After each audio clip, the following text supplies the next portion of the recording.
Okay. He's ready. I want to welcome everyone to the January 11th meeting. We're here for the purpose of interviewing for the Director of School position. And our candidate tonight is Mr. Joey Holley. We want to thank you for being here. Thank you very much for having me. It is an honor to be here for this interview process. The way it works is we have a list of questions that were developed from the community meetings. So we're going to each go through a different section and ask you questions. Probably we'll take a break after the first round. We have 2 rounds of going through questions. we've read your resume and know something about you. Is there anything extra you would like to tell us about that's not on your resume? I'll try to keep it under a time limit, but I was actually born and raised in Nashville on concrete. I wasn't a Dickson County to start. I lived up on Trousdale Drive, just in the Hundred Oaks area. Probably would have wound up going to Overton High School myself if I'd have stayed in Nashville. Lived in Nashville for 12 years of my life. My parents were both from Dickson County. My father was from the Sylvia area, and my mother was from the Charlotte area. My dad worked at Ford Glass Plant, and it was convenient for him to be close to live in Nashville. He worked there for 30 plus years. He wanted to go back to the country. He was a big hunter, loved to fish, and just loved all things outdoors, and couldn't do a whole lot of that on all the concrete around Nashville. So he wanted to move down here. The only way my mom would come down is if he built her a log cabin. So he built a log cabin, and we lived on Town Branch Road. I've actually lived in 3 houses on Town Branch Road or Water Street. It's such a small road to think that I've been in 3 different houses there, but I have. Most people think that I'm all things cougar, but my first 3 years, 7th, 8th, and 9th grade, I moved to Charlotte, and I was a Charlotte Tiger. Most people don't know that. My first day of school, I knew about 2 people at Charlotte Junior High, and they weren't there. I went in to the gym in the bus area, waiting for homeroom or whatever they do, and was sitting all by myself in the gym. And I remember having like an athletic notebook, an Adidas with some cleats or something like that on it, and they called H's to go to homeroom or whatever, and of all people, Don Hall grabbed me and took me to the class. And Don, I believe, does a little financing for the county now. But one of my dearest friends introduced me to all my friends. Really, my closest, dearest friends are from Charlotte, and he's just one of them. But went to Charlotte Junior High, then obviously went to Dickson County High School. Loved sports, wasn't big on school. I loved everything about school that had to do something with sports, cafeteria, and probably girls, but not academics. I wasn't real smart. I was probably a struggling learner, didn't make good grades, didn't realize that till later in life, but had someone like Johnny Holland in accounting who would wink at you if you got a good answer, if you thought you got the right one, and she made me believe that I could do accounting. I was awful in math, but I thought I could be an accountant because she gave me confidence to do that. So I wound up going to MTSU. I originally wanted to run track. I wound up breaking a bone in my foot, and couldn't. I was a hurdler, so I couldn't do it. If I was to run hurdles, it would continue to break. So they asked me to just don't do that anymore. So I walked on for football later on. But after about a year of accounting, I realized that accounting wasn't my thing. I wound up studying business and business education there at MTSU. Didn't originally finish college. Had an opportunity to buy a business in town. It was a music and video store. Some of you guys probably remember that store. It was called the Max at the Kroger Center. It's funny to even say a music and video store because you don't have to buy music anymore and you can get movies just about anywhere. But I owned a business for 4 years. I thought I knew everything about business until it wasn't good anymore. So 2 years was great. 2 years was bad and lost the business. Had to get a job, make some money, worked at Prim Door out at Masonite for about 3 years. Realized that's not what I wanted to do. There's not a whole lot of excitement that comes from a door. It's just not much there. So ultimately, I remember sitting down with my wife at a kitchen table one night and just felt like I was called to be in education. And was going to try to figure out how I could go back to school and start that process. So first year I taught at Hickman County High School, or Hickman County, in special ed department. Was teaching gifted kids from 2nd grade to 11th grade for 1 year. If you can imagine having 14 kids twice a week, no book, no curriculum, no internet, nothing, but I was responsible for those kids was a tough go for your first year of teaching. Was very fortunate that a position came open at Dickson County High School. Got a call from Mr. Caudill, or Coach Overton, Ralph Overton, and was able to teach business, coach track, and coach football also. So I've been at Dickson County High School since 1997, and really everything that led me here, I just want to always try to make a difference for kids. That's something that, in coaching, you get the opportunity to do all the time. The only reason I'm still in education is because you have an opportunity to make a difference in a kid's life. So that's a long story short, but that's pretty much it. What would you do to create an atmosphere in the schools that will lead to educational excellence for all students? Well, in my current role, being the Director of Student Services, I am knee-deep in all things safety and security. And I assure you that all of the stakeholders involved in the county, they don't care about a whole lot of things unless safety and security is in place. So having conversations in my current role now, dealing with all things safety and security, I think that is like the number one thing that we need to all worry about. None of us want to show up on the newspaper because we weren't prepared. So that's one thing that I'm responsible for now.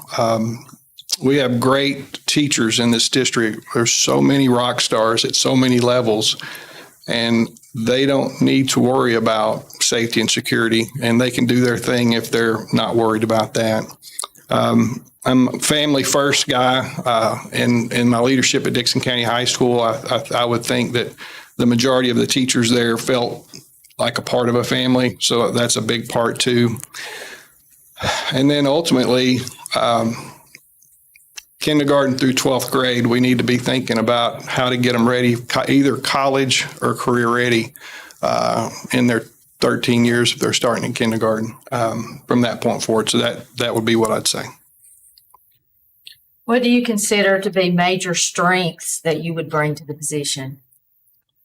Well, I would like to say I am OCD, but I'm not. But I want to tell a story.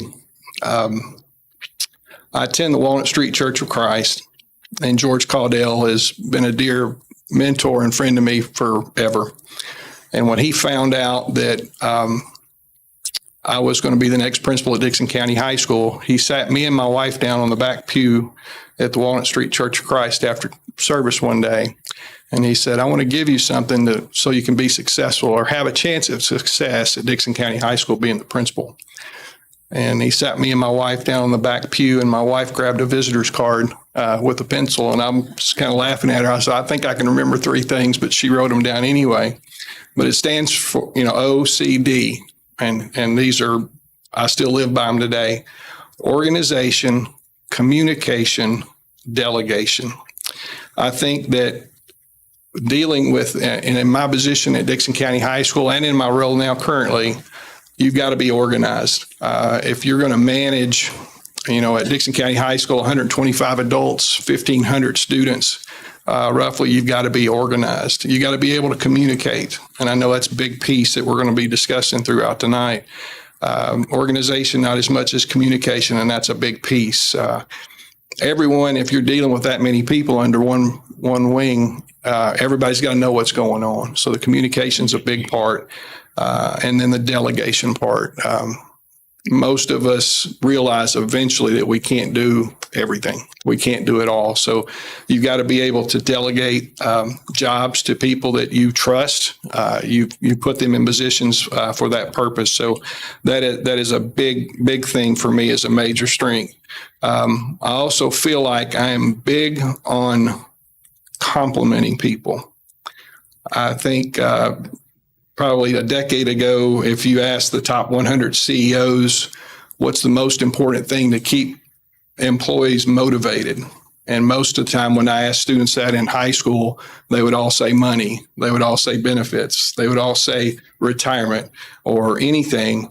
But the number one thing, no matter what, for all of us still, I doubt it's changed, is for somebody to look me in the eye, pat me on the back, and say, you're doing a good job. And I feel like I'm strong in that. I feel like the teachers that was at Dickson County High School felt that at all times. So I feel like that's another strength of mine. I've got a follow-up on that, if you don't mind. Tell me what you're going to do to create an atmosphere in the schools that will lead to educational excellence for all of our students. Okay. Well, along with just what we discussed, I feel like the organization, communication, delegation part is a huge piece of that. I feel like if you've got happy employees in your building and you motivate teachers, they feel like they're a part of something. I think they're going to work harder than they normally would. If you've got someone that's a tyrant or someone that doesn't feel a part of a family, it's very hard to have that type of leadership and motivate anyone. Your teachers need to be happy so that will promote the educational. I'm sorry. Excellence. Excellence. Sorry. Yep. Okay. Thank you for that. All right.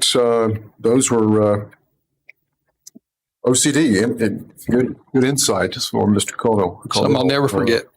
Part of what the community felt was important, and I think we all felt was important as well, as criterion one, was listening. And we are looking for a candidate that has, or a director that has exceptional listening skills with a commitment to accessibility and an open door policy. And so with that, what evidence can you cite to show that you are a good listener? I think one of the biggest keys to success is being in an administrator's role. It's definitely as a director of student services, because I've received a lot of phone calls and have had some meetings. And obviously, as a director of schools, you're going to run into some situations where you need to be the one that can de-escalate a situation if it gets out of hand. So the best way I can word it is someone's got to be the calmer person. Sometimes someone would say someone's got to be the adult, but adults have a hard time sometimes with tempers flaring, especially if it's their dear child or if something like that's going on. Someone's got to remain calm, should never raise your voice.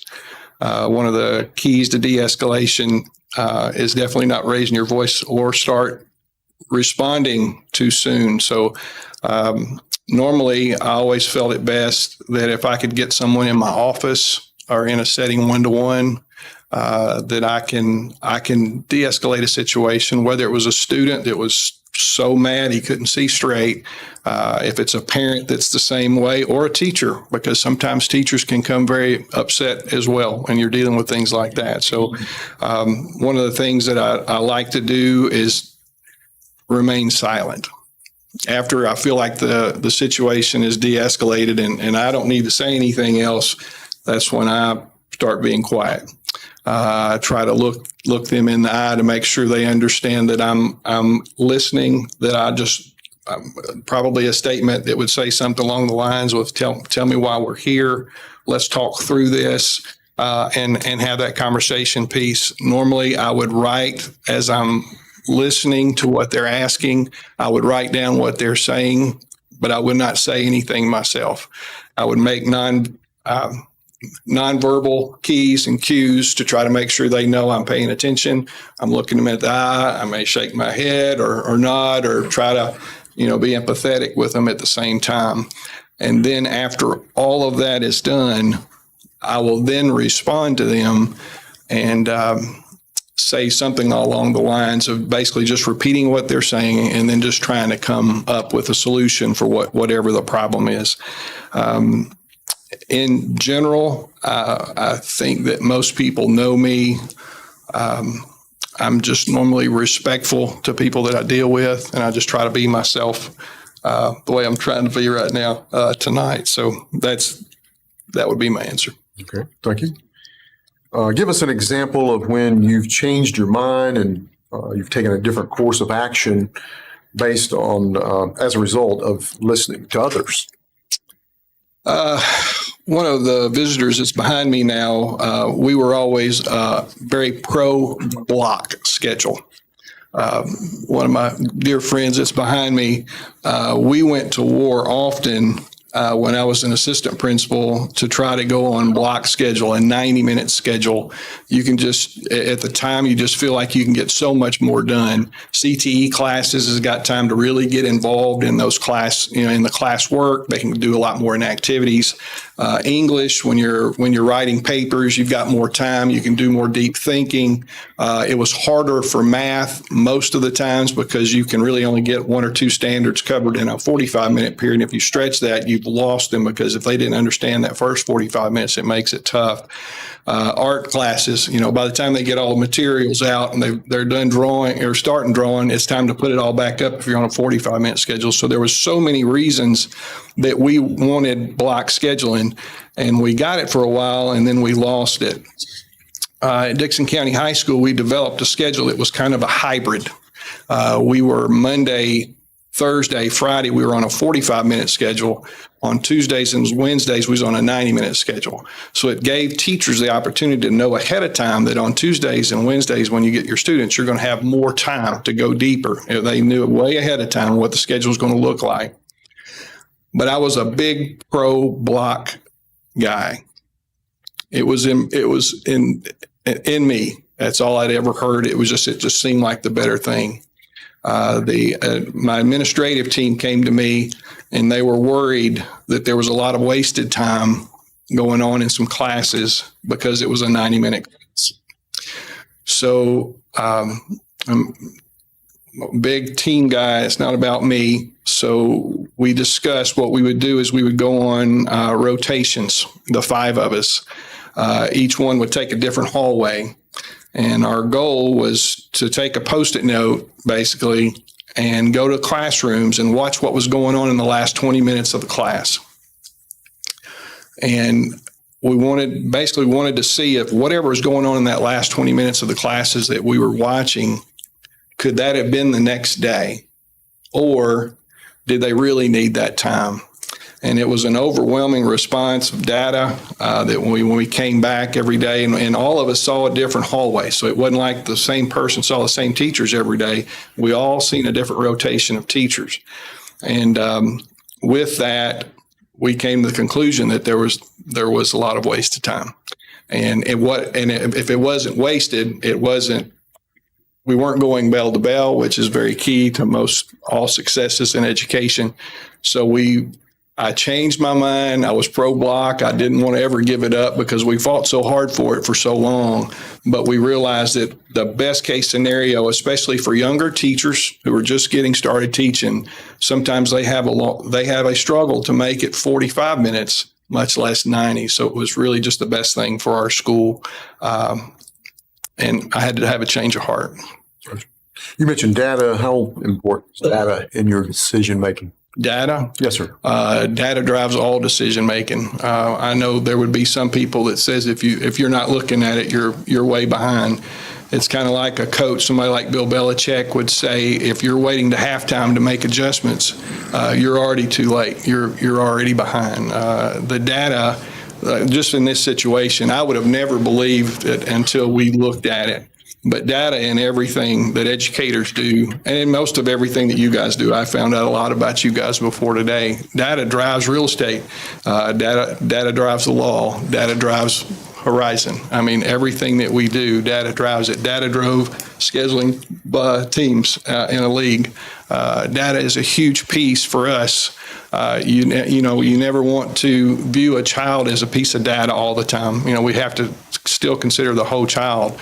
But we have all the data that we could ever need on our students, and you got to use that. That cannot be. You can't have someone spend the time to do everything that educators do and not look at ways to fix things. And if data shows you need to do something different, in this case, data showed that we needed to go to 45-minute classes. Data will show you that a kid's not getting it, and what are we going to do to make sure that child can move through whatever the grade is. So that is a huge piece for educators for sure. So in your administration, what avenues are open for you to listen to the concerns of employees, students, parents, and the community? And in follow-up to that, how would you plan to have time available for all of those involved? Well, emails and phone calls and even sometimes text are great. You can save a lot of time by responding to emails, responding to text. But there can also be a lot of misunderstanding. There can be some bad communication that goes through if you misread a text, if you misread an email, even if you misunderstand a phone call. The way you inflect your voice in having conversations, you may not think anyone's upset because they've never raised their voice, but they're really ticked off. But when you can see them, to me, the best piece of this is best communication piece is to see someone eye to eye. So all things are great, but and to me, in-person meetings are always the best practice. Lastly, how would you incorporate inclusivity of different and diverse groups into listening as part of your leadership or as part of your administration? Okay, like we discussed earlier, most everything I'm probably going to be talking about is being the principal at Dickson County High School. So most seven weeks or so being the director of student services, I'm going to relate pretty much everything to what I did at Dickson County High School. At Dickson County High School, when you're talking about, I'm assuming you're talking about including different groups. Yes, sir. Okay. So to me, I enjoy Brian Henson, who's the band director, as much as anyone on campus. Me and him have a great relationship in all things band. I have given him some tunes that I wish that he would try to start playing for a football game, and he did it. The theme song that we do, I'm So Glad, it's a Tennessee State song, but I asked him, I was just kind of humming the song. I said, do you think we could start doing this? And he said, sure. So I have time for the band. My son was a choir and drama kid, so I was dear friends with Cindy Freeman when she was there. I'm friends with the new choir director now, the play and Miss Nichols, and we've had 3 or 4 different people over the plays. I try to make time for everyone. Most people know that I was a coach, and I have been labeled a guy at times that I'm not a sports guy, which is funny to me because I coached for 17 years of my life and played sports. I care deeply about sports, but I also care about, everything. Some of my dearest friends on campus, Curtis Sutherland's an art teacher. Youth leadership comes to my office and wants to talk to me about certain things. My office is open. Class officers want to come up with something for a pep rally, or they got, I just feel like I try to include everyone, no matter what the group is, especially at Dickson County High School. So I believe that would answer your question. Thank you. Mr. Holley, thank you for applying for the position. I've made the statement to the other candidates that I don't think many people realize you put yourself out in front of an awful lot just making the application and coming through the process. Thank you. One of the only jobs in the school system, a few jobs anywhere, that your interview is done with multiple people, that's televised and in front of the public. It's not behind a closed door with 3 people. So it's a big event. We appreciate it. Thank you. It kind of reminds me of the days that we used to put cheerleaders in front of the whole student body and they got graded. They basically, they earned being a cheerleader in front of the whole student body. Nobody in the whole building does that. So it's not quite that bad, but it's a little overwhelming, but you guys have made it very comforting and welcoming. Thank you. Appreciate it. We did a community meetings and surveys and a lot of public input to come up with these criteria. And the questions that we're asking are based on the input from the public. I have item number 2 was second most important to them.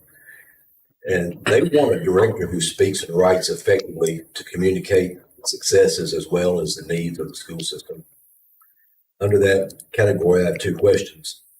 Number 1, what evidence can you cite to demonstrate you are an effective communicator? Okay. in all things education, evaluations are probably one of the most important keys. If you want to get better at something, you need to be evaluated. I know you guys will be evaluating whoever gets this role in a director of schools, and you have an evaluation process, and it definitely starts at the top, but it's no different than all the way down. After my first year at Dickson County High School, the district offered teachers a way of filling out a form that would basically evaluate the administration staff. And a lot of times people wouldn't fill that out. And it was very frustrating because if you're doing something wrong, you want someone to tell you about it. Well, after that first year, it was very clear. I didn't beg the teacher. It was almost like a command. Evaluate us. If there's something that we're not doing right, make sure that you're letting us know. So of all the things, when I sit here and tell you organization, communication, and delegation is the three things that I definitely take pride in, one of the things that some of the teachers thought that we weren't communicating well.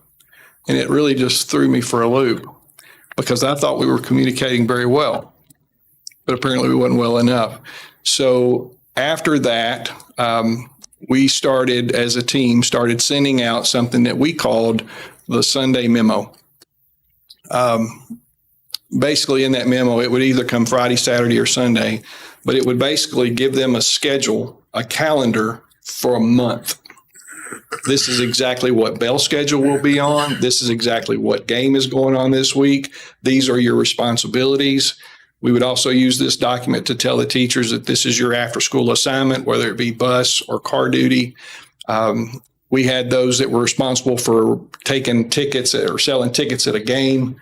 They were all on that list, and we put that on this memo.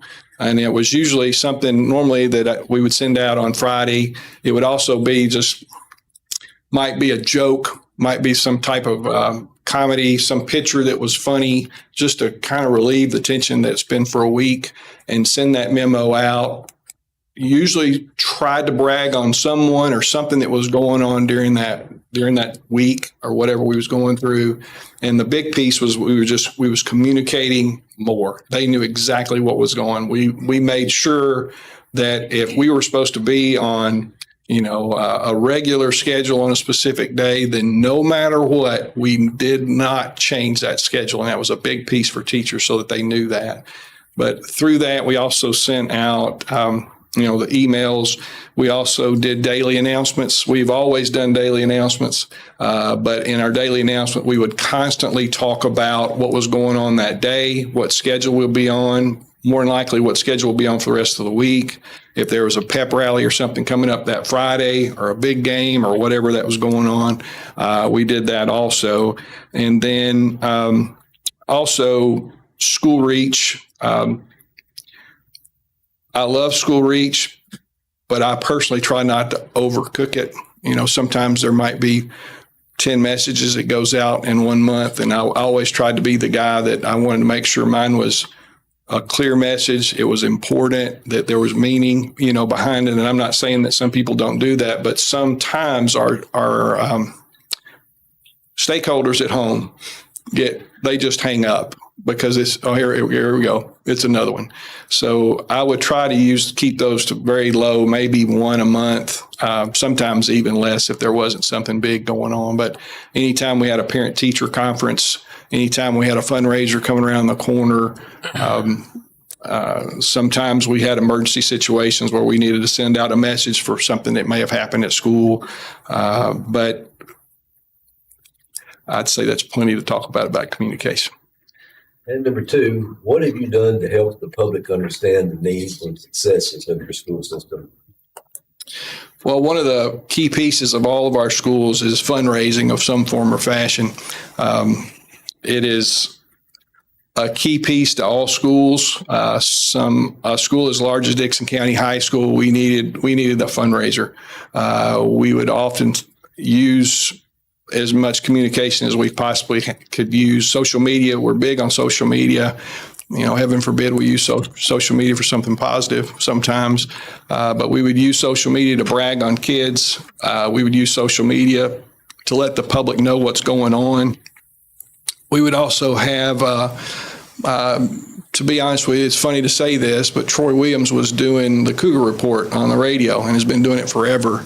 Well before podcasts were podcasts. We've been doing a podcast for a long time, but he would do a weekly show also that would bring in a group like, the drama club if they were having a play coming up that weekend. But we use those methods in the media to try to get the word out. But anytime we had a fundraiser, we needed to definitely let the parents know so they would take part.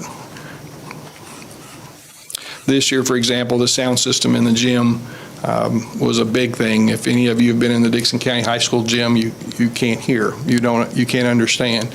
But I would love for you to go by now because we took some huge steps to fix that gym. So this year's fundraiser, along with district money that we got this year, we're able to put those the sound curtains up so there's no echo in there anymore. It's amazing. You can actually hear when people talk. But we've used social media, email, school reach.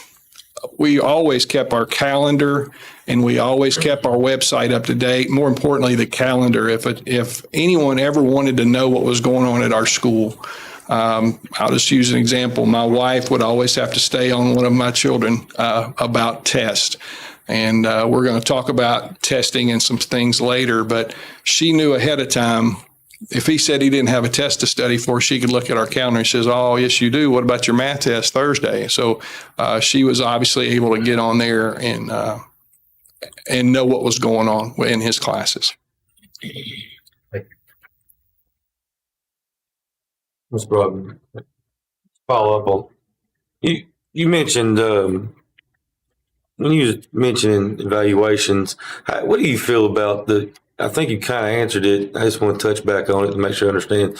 How do you feel about your staff under you evaluating you as your employees up under you? How do they feel about How do you feel about that if you was the director? Oh, I need to be evaluated. I think all of us need to be evaluated in whatever we do. A lot of jobs you never get evaluated. You might be doing the same wrong thing forever and no one tell you any differently. But as a principal, I love the evaluation process. Not been the director, so I don't know what that looks like, but I need to know if there's something not being done right. I'm far from perfect and will make some mistakes if I were to get this position as well as anyone. The evaluation process is huge. I think one of the hardest thing is to design an evaluation process that's effective. Teachers have a very effective evaluation process. All teachers don't love the evaluation process. They might look at it as a gotcha sometimes. We tried at Dickson County High School often to not make it look like it was ever a gotcha. But we all need to be evaluated. We all need to be held accountable for what we do.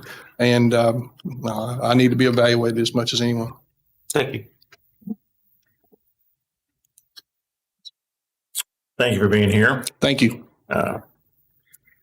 Third criterion that the community was wanting to know about was we need someone who has the wisdom to know when change is necessary and the ability and determination to generate that change even in the face of opposition. So can you give us a significant change that you initiated in your school and had opposition against and how you resolve that issue? Okay, I'm going to give you two if that's okay. I'm going to start first with educational buzzwords. Educators, if they've been around a long time, have heard multiple initials, names, comments called for everything that they do. Tests, quizzes, common formative assessments, tutoring sessions, remediation sessions. Sometimes educators, if they've been in it long enough, new ones don't know better, but the ones that have been there a long time kind of get tired of the same old buzzwords. So one of the things that I'll be discussing later, but I'll talk about the initial piece, we wanted to change those buzzwords at Dickson County High School. We wanted to relate it to something that we do and we do all the time, and just to try to put a different spin on it. So at Dickson County High School, we were always big on competition. It's been that way since you guys were there. You wanted to be the winning class, you wanted to have the best team, you wanted to have the best stats. So it's a competition thing. So what we did, this would have been 8 years ago now, is we changed all those words that related to a game. So common formative assessments, we called them game day tests.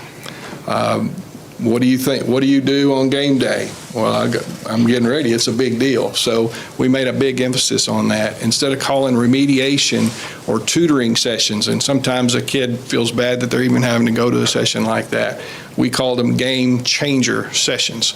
It was just a different way. You know, if you can go get help in a math class that you don't feel, real strong in, that's a game changer situation. A teacher can get an extra 25 minutes with you, but we worded it game changer session. So we just kind of changed the culture and the mindset. Instead of faculty meetings, we called them zone meetings. You're in the zone when you're coming into this room. You're going to be more focused because what time we use in this meeting, you're going to be in the zone. So those were some buzzwords. That was a fight, because anytime you change, I think all of us can probably say we're great with change, as long as you're not changing me. Change is always hard. But that was a big piece for us to be able to change those, and changing that culture was one of the reasons back then we changed our school from a level 1 school to a level 5 school back-to-back years. I'll discuss more of that later. But that's one site.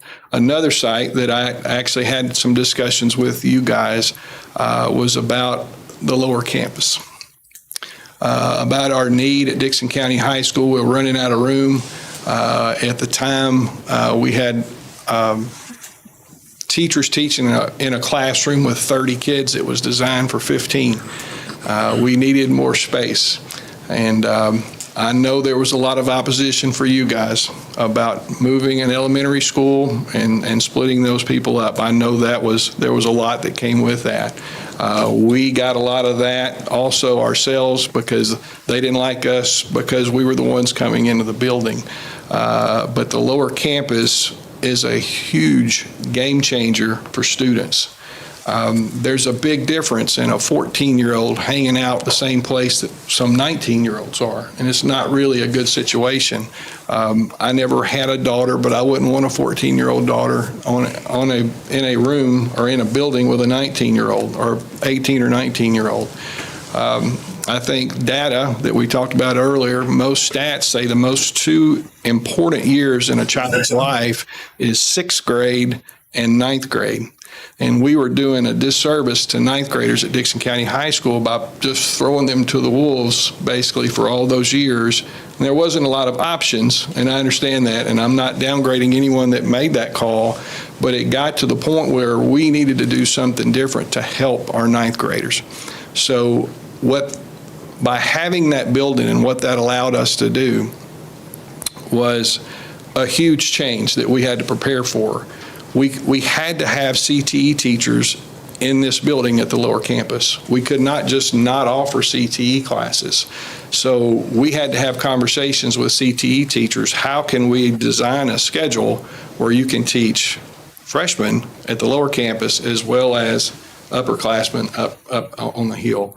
So that was a huge challenge, but it was a lot of change. But it was such an evidence of positive change, because there's not really any data yet that's going to show that this is going to make a big difference for those freshmen, because this is only year 2.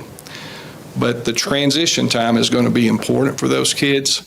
I think that they learn how to act and what to do while they're down here in a smaller setting.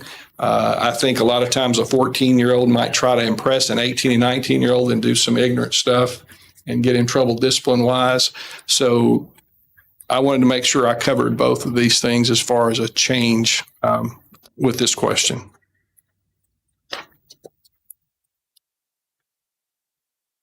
So how important is research to you?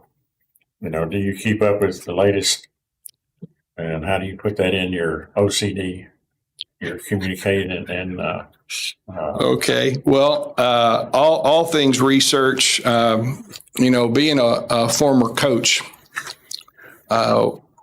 we used to go to all these coaching clinics to learn how to get better in football. And we would go and we would watch all these people that had all these stud athletes, and they were doing all this crazy stuff on offense or crazy stuff on defense.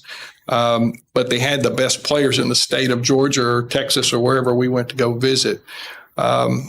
Coaches soon started realizing that there's only so many things you can do with football.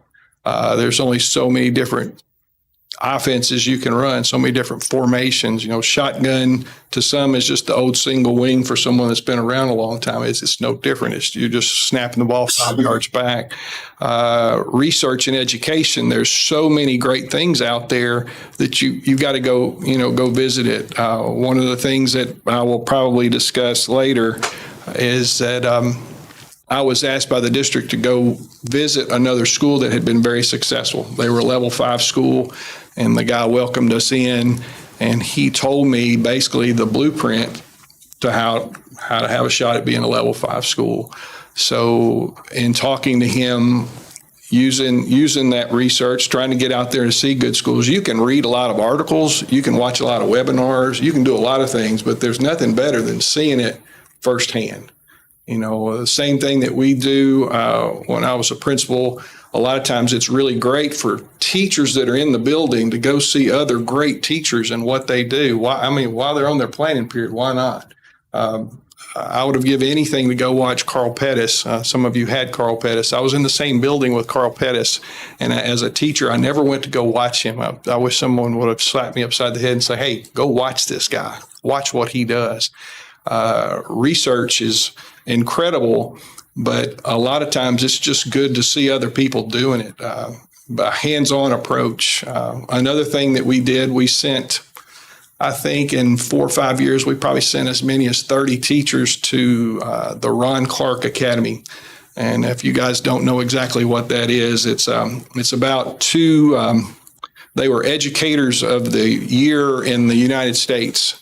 And they were getting an award at Disney, I believe was the story, and they decided to create their own school. And they created their own school, and they put it in Atlanta, and it was basically a school for kids that probably would not have succeeded if they would have went in a normal public school setting. This is not your normal public school.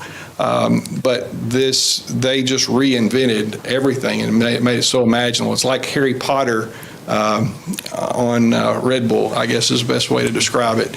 But seeing those teachers engaging and really, and what they talk about, their building is incredible because they're funded by some of the richest people around in the United States. But they all said that we would teach this well even if we were out there in the grass. We don't need this building, because the biggest key was they were getting their kids hands-on activities. Their kids were involved, and our teachers being able to watch them, whether they played a guitar during biology class, but they made it interesting for the kids, and it made it more enjoyable for those students. So research and initiatives are very important.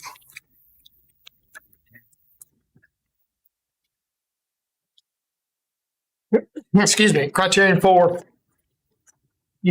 as we had these surveys and different comments and feedback from the communities and from the other teachers, one thing they wanted us to look for in a director is someone that had been in the classroom doing day-to-day operations, that was familiar with educational programs, knowledgeable about the instruction and what have you. Just someone with a strong academic background. So with that being said, describe your experience in developing, implementing, or evaluating an instructional program that has improved the educational achievements of the students. Okay, when I was talking about those buzzwords earlier, now I guess as Paul Harvey would say, I'll tell you the rest of the story. At Dickson County High School, after my first year, and I would kind of relate it to what's going on possibly now. I was wise enough not to change everything under the sun my first year. I'd been at the school.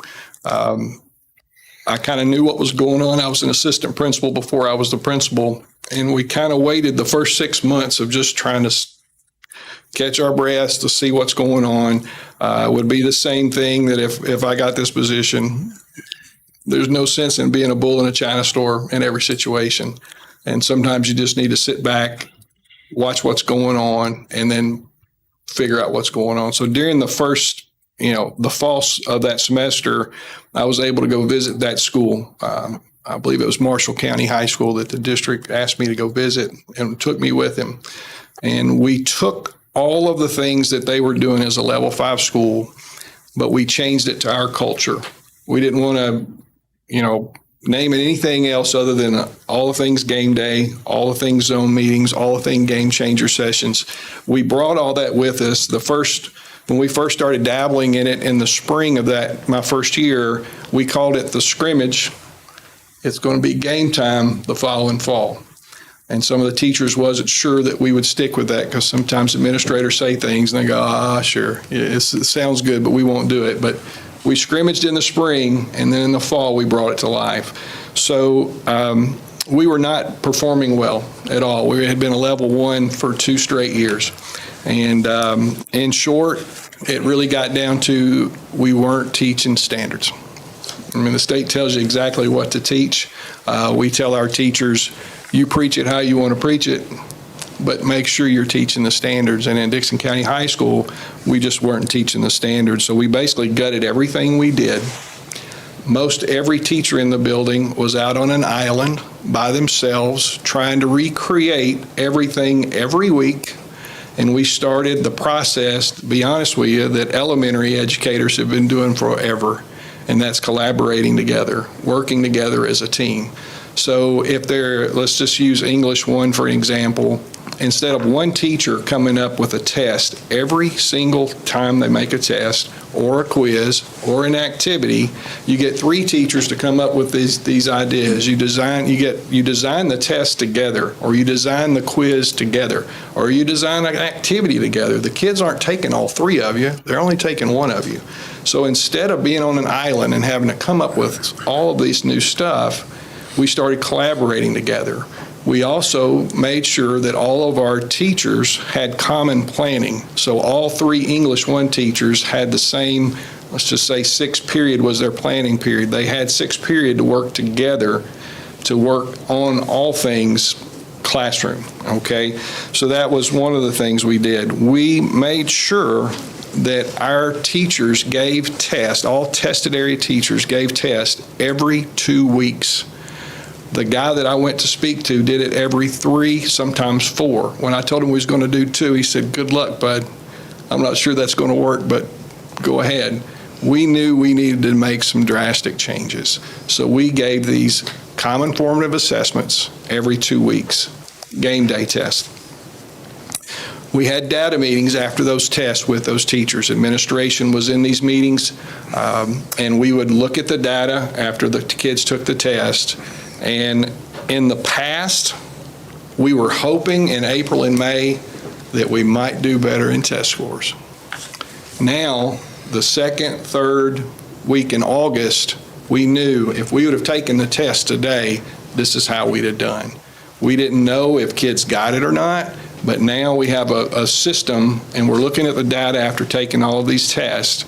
It was 2 weeks. It was a grind. It was hard. But instead of wondering if a kid knew what was being taught or not, now after the first test, we knew which kids didn't get it and which kids did. So that's when we started having the game changer sessions, the tutoring sessions for those kids that didn't get it. And they had extra time where they didn't have to go after school to do tutoring. After school tutoring is great, but everyone doesn't have transportation. So we were able to use time in the day to have game changer sessions for these kids to visit a math teacher that they just wasn't getting it. They needed a little extra help. So that's what we started doing that year.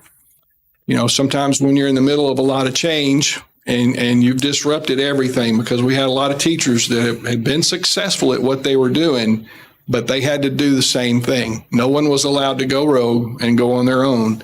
They all had to do the same thing. There was a lot of weeping and gnashing of teeth at some of those meetings. It was very hard. There were tears. There was anger. There was a lot of things. But after about a month, you started seeing those tears turn into smiles. When you started looking at the data, you started seeing improvement. You started seeing that the kids were getting it. Now I know that I thought that kid was paying attention. He's not paying attention. He's bombing. We had more data. But throughout that process, it was a very difficult process. We had no idea that we were going to get anything out of it. But fortunately, the hard work paid off, and we went from a level 1 school to a level 5 school back-to-back years by using this process. So I believe that. Was that a process that you developed or one No, that sir. you? No, sir. To be honest with you, a lot of it is, like I said earlier, elementary teachers have been doing for a long time. They are big collaborators. Our teachers were more feeling like they're out on an island and out on their own. So, no, sir. I believe it was Marshall County High School who went and visited, and it wasn't like he invented the wheel. He had just done his research. He had looked at some initiatives. He saw something that could work for him. And the only thing different, I mean, there's no sense in recreating the wheel sometimes. There's nothing wrong. I hate to use the word steal, but sometimes you go out there and find what other people are doing and are successful at it, and you make it your own. The biggest piece for us, if we tried to do everything that guy did and didn't put a spin on it, Right. all things Cougar, it would have failed miserably. But because we added that piece, I think it was a huge advantage for us once we started doing that. Made it your own. Yes. Yeah. Hey, earlier you said in order to achieve academic excellence for the student, that you would create an atmosphere of student safety. Question 2 in criterion 4 says, what steps would you take to ensure academic excellence in all of the schools? Okay, the big piece of that is collaboration. Once again, the biggest help for us at Dickson County High School is to not make a teacher feel like they were on their own and could collaborate together to share things. I can remember in my early days also, there were some great teachers in the building that knew how to look at data. There were some great teachers that could look at their data and they knew what to do with kids, but they kept it to themselves. It was like they wanted to be the only one, let's say in the English department, to receive a level 5. And Right. you really had to pull it out of them. But they could pull up a computer, they could get all the data in front of them. They knew how to move kids, and they were very successful at it. The collaboration piece is to share. I mean, Share the is the knowledge. biggest thing. Yes, is to share it. Once again, elementary has always been killing it. I think when we talk about scores later on in this session, most of our elementary schools are just doing an awesome job because they collaborate. They do all the things that we could have stole from them. We didn't realize it, back then. But that's big. Another big thing I feel like is graduation rates. You got to make sure that's right. We've got to find classes. A lot of our kids, they need CTE classes.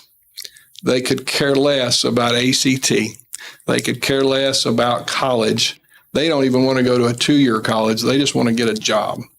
But the great thing about that is we have so many CTE classes at Dickson County High School, but our CTE department and Mr. Ray has added so much more opportunities for our kids. I don't know what it was like when we went to school. I didn't take a lot of those CTE classes, but man, we've got 14, I think, classes at Dickson County High School. Creekwood's got that many or more. You got the opportunity to do something like welding, a skill that you guys probably know something about. If a kid has that opportunity to do something like that out of high school, it's a huge plus. So when you talk about academic excellence, it isn't just about all A's, or it's not just about that kid that's going to hopefully go to a 4-year college. A lot of our kids at Dickson County High School and probably Creekwood as well are succeeding and making more money than those kids that are getting 4-year degrees in some cases. They got a whole lot less debt And sometimes they can get certifications in our high schools now when they leave. There's so many of them that are earning certifications in our CTE classes that's making a huge difference in our academic excellence. And, if you keep a kid that doesn't want to do anything but welding, if you can just get them by in English and math and all those other things, then they've got a chance at getting their diploma, which we all know is probably the biggest key for all of them. So hopefully that answers your question. Yeah, thank you for that. When we have a student, that starts in kindergarten or pre-K or whatever, and it goes all the way through our system, it's Dickson's finest when they graduate. What's the top 3 attributes you want those students to have when they leave Can I school use? system? Can I say 4? No, just 3. Top 3. We designed something at Dickson County High School. I got a leadership team together, and I wanted to come up with something that was DCHS, and it meant something. But that was like not necessarily a motto, but it was a phrase of something that we wanted our kids to learn from. So we'll say it's 3, almost 4. Okay. The D, what we want our kids to be when they leave is dedicated. We want them dedicated to something. It doesn't matter what, but be dedicated to something that's going to make you more successful. The C was caring, that you had a heart for people, that if you're going to work with people, you better learn to deal with people, whether you like them or not, but you have a caring heart. The H was hardworking. And to answer questions later, we'll get into that later, I'm assuming, but sometimes it's not bad to be a hard worker. And a lot of times, that's a hard piece for kids to be able to make, is be hardworking. But the S, if you'll give me the 4th, was skilled. Skilled. We want them to have a skill in something. If they're not going to go to college, if they don't want to be an attorney, if they don't want to get into real estate, if they don't want to be a teacher, we've got so many classes in our CTE areas. We've got something to give you, and you can leave here skilled, or at least on a great path when you leave us. So that's what I would say there. Thank you. What do you consider to be your major accomplishment as a school instructional leader? Well, I got to say, being a level 5 administrator was a big deal. There was a lot of hard work put into that. Most people have no idea the work that teachers do. The teachers that we have in our district work their tails off. And they do so many good things, and it's very hard. Sometimes we get caught up in level 3. Sometimes people will view that as a letter C. It's not a letter C. It's a year of growth. Obviously, you want to be 5. If you're a competitor at all, you want to be at the highest level. But being a level 5 school was very important. It's very hard to do, but that was definitely one of them. Another thing that we did as a team differently, we listened to our history teachers. U.S. history for years had always been given their junior year forever, was a junior year. And then after their junior year, they took economics and government their senior year. Well, there's a lot of economics and government in U.S. history. And our U.S. history teachers were having to spend time on economics and government, trying to teach them about that while they're also teaching U.S. history. So we had some history teachers approach us, so we flipped U.S. history to their senior year, so their junior year they could get economics and government. We also found out in biology, our freshmen had always been taking biology, but across the state, it was juniors that was taking the state tests. So we've got freshmen competing against juniors for state test scores. So we moved biology to junior year also. Our honors students take biology their freshman year, but all others take it their junior year. And I would dare say since that time when we flip-flopped that, I think I'll say 90% of the time we've been level 5 in U.S. history since making that move.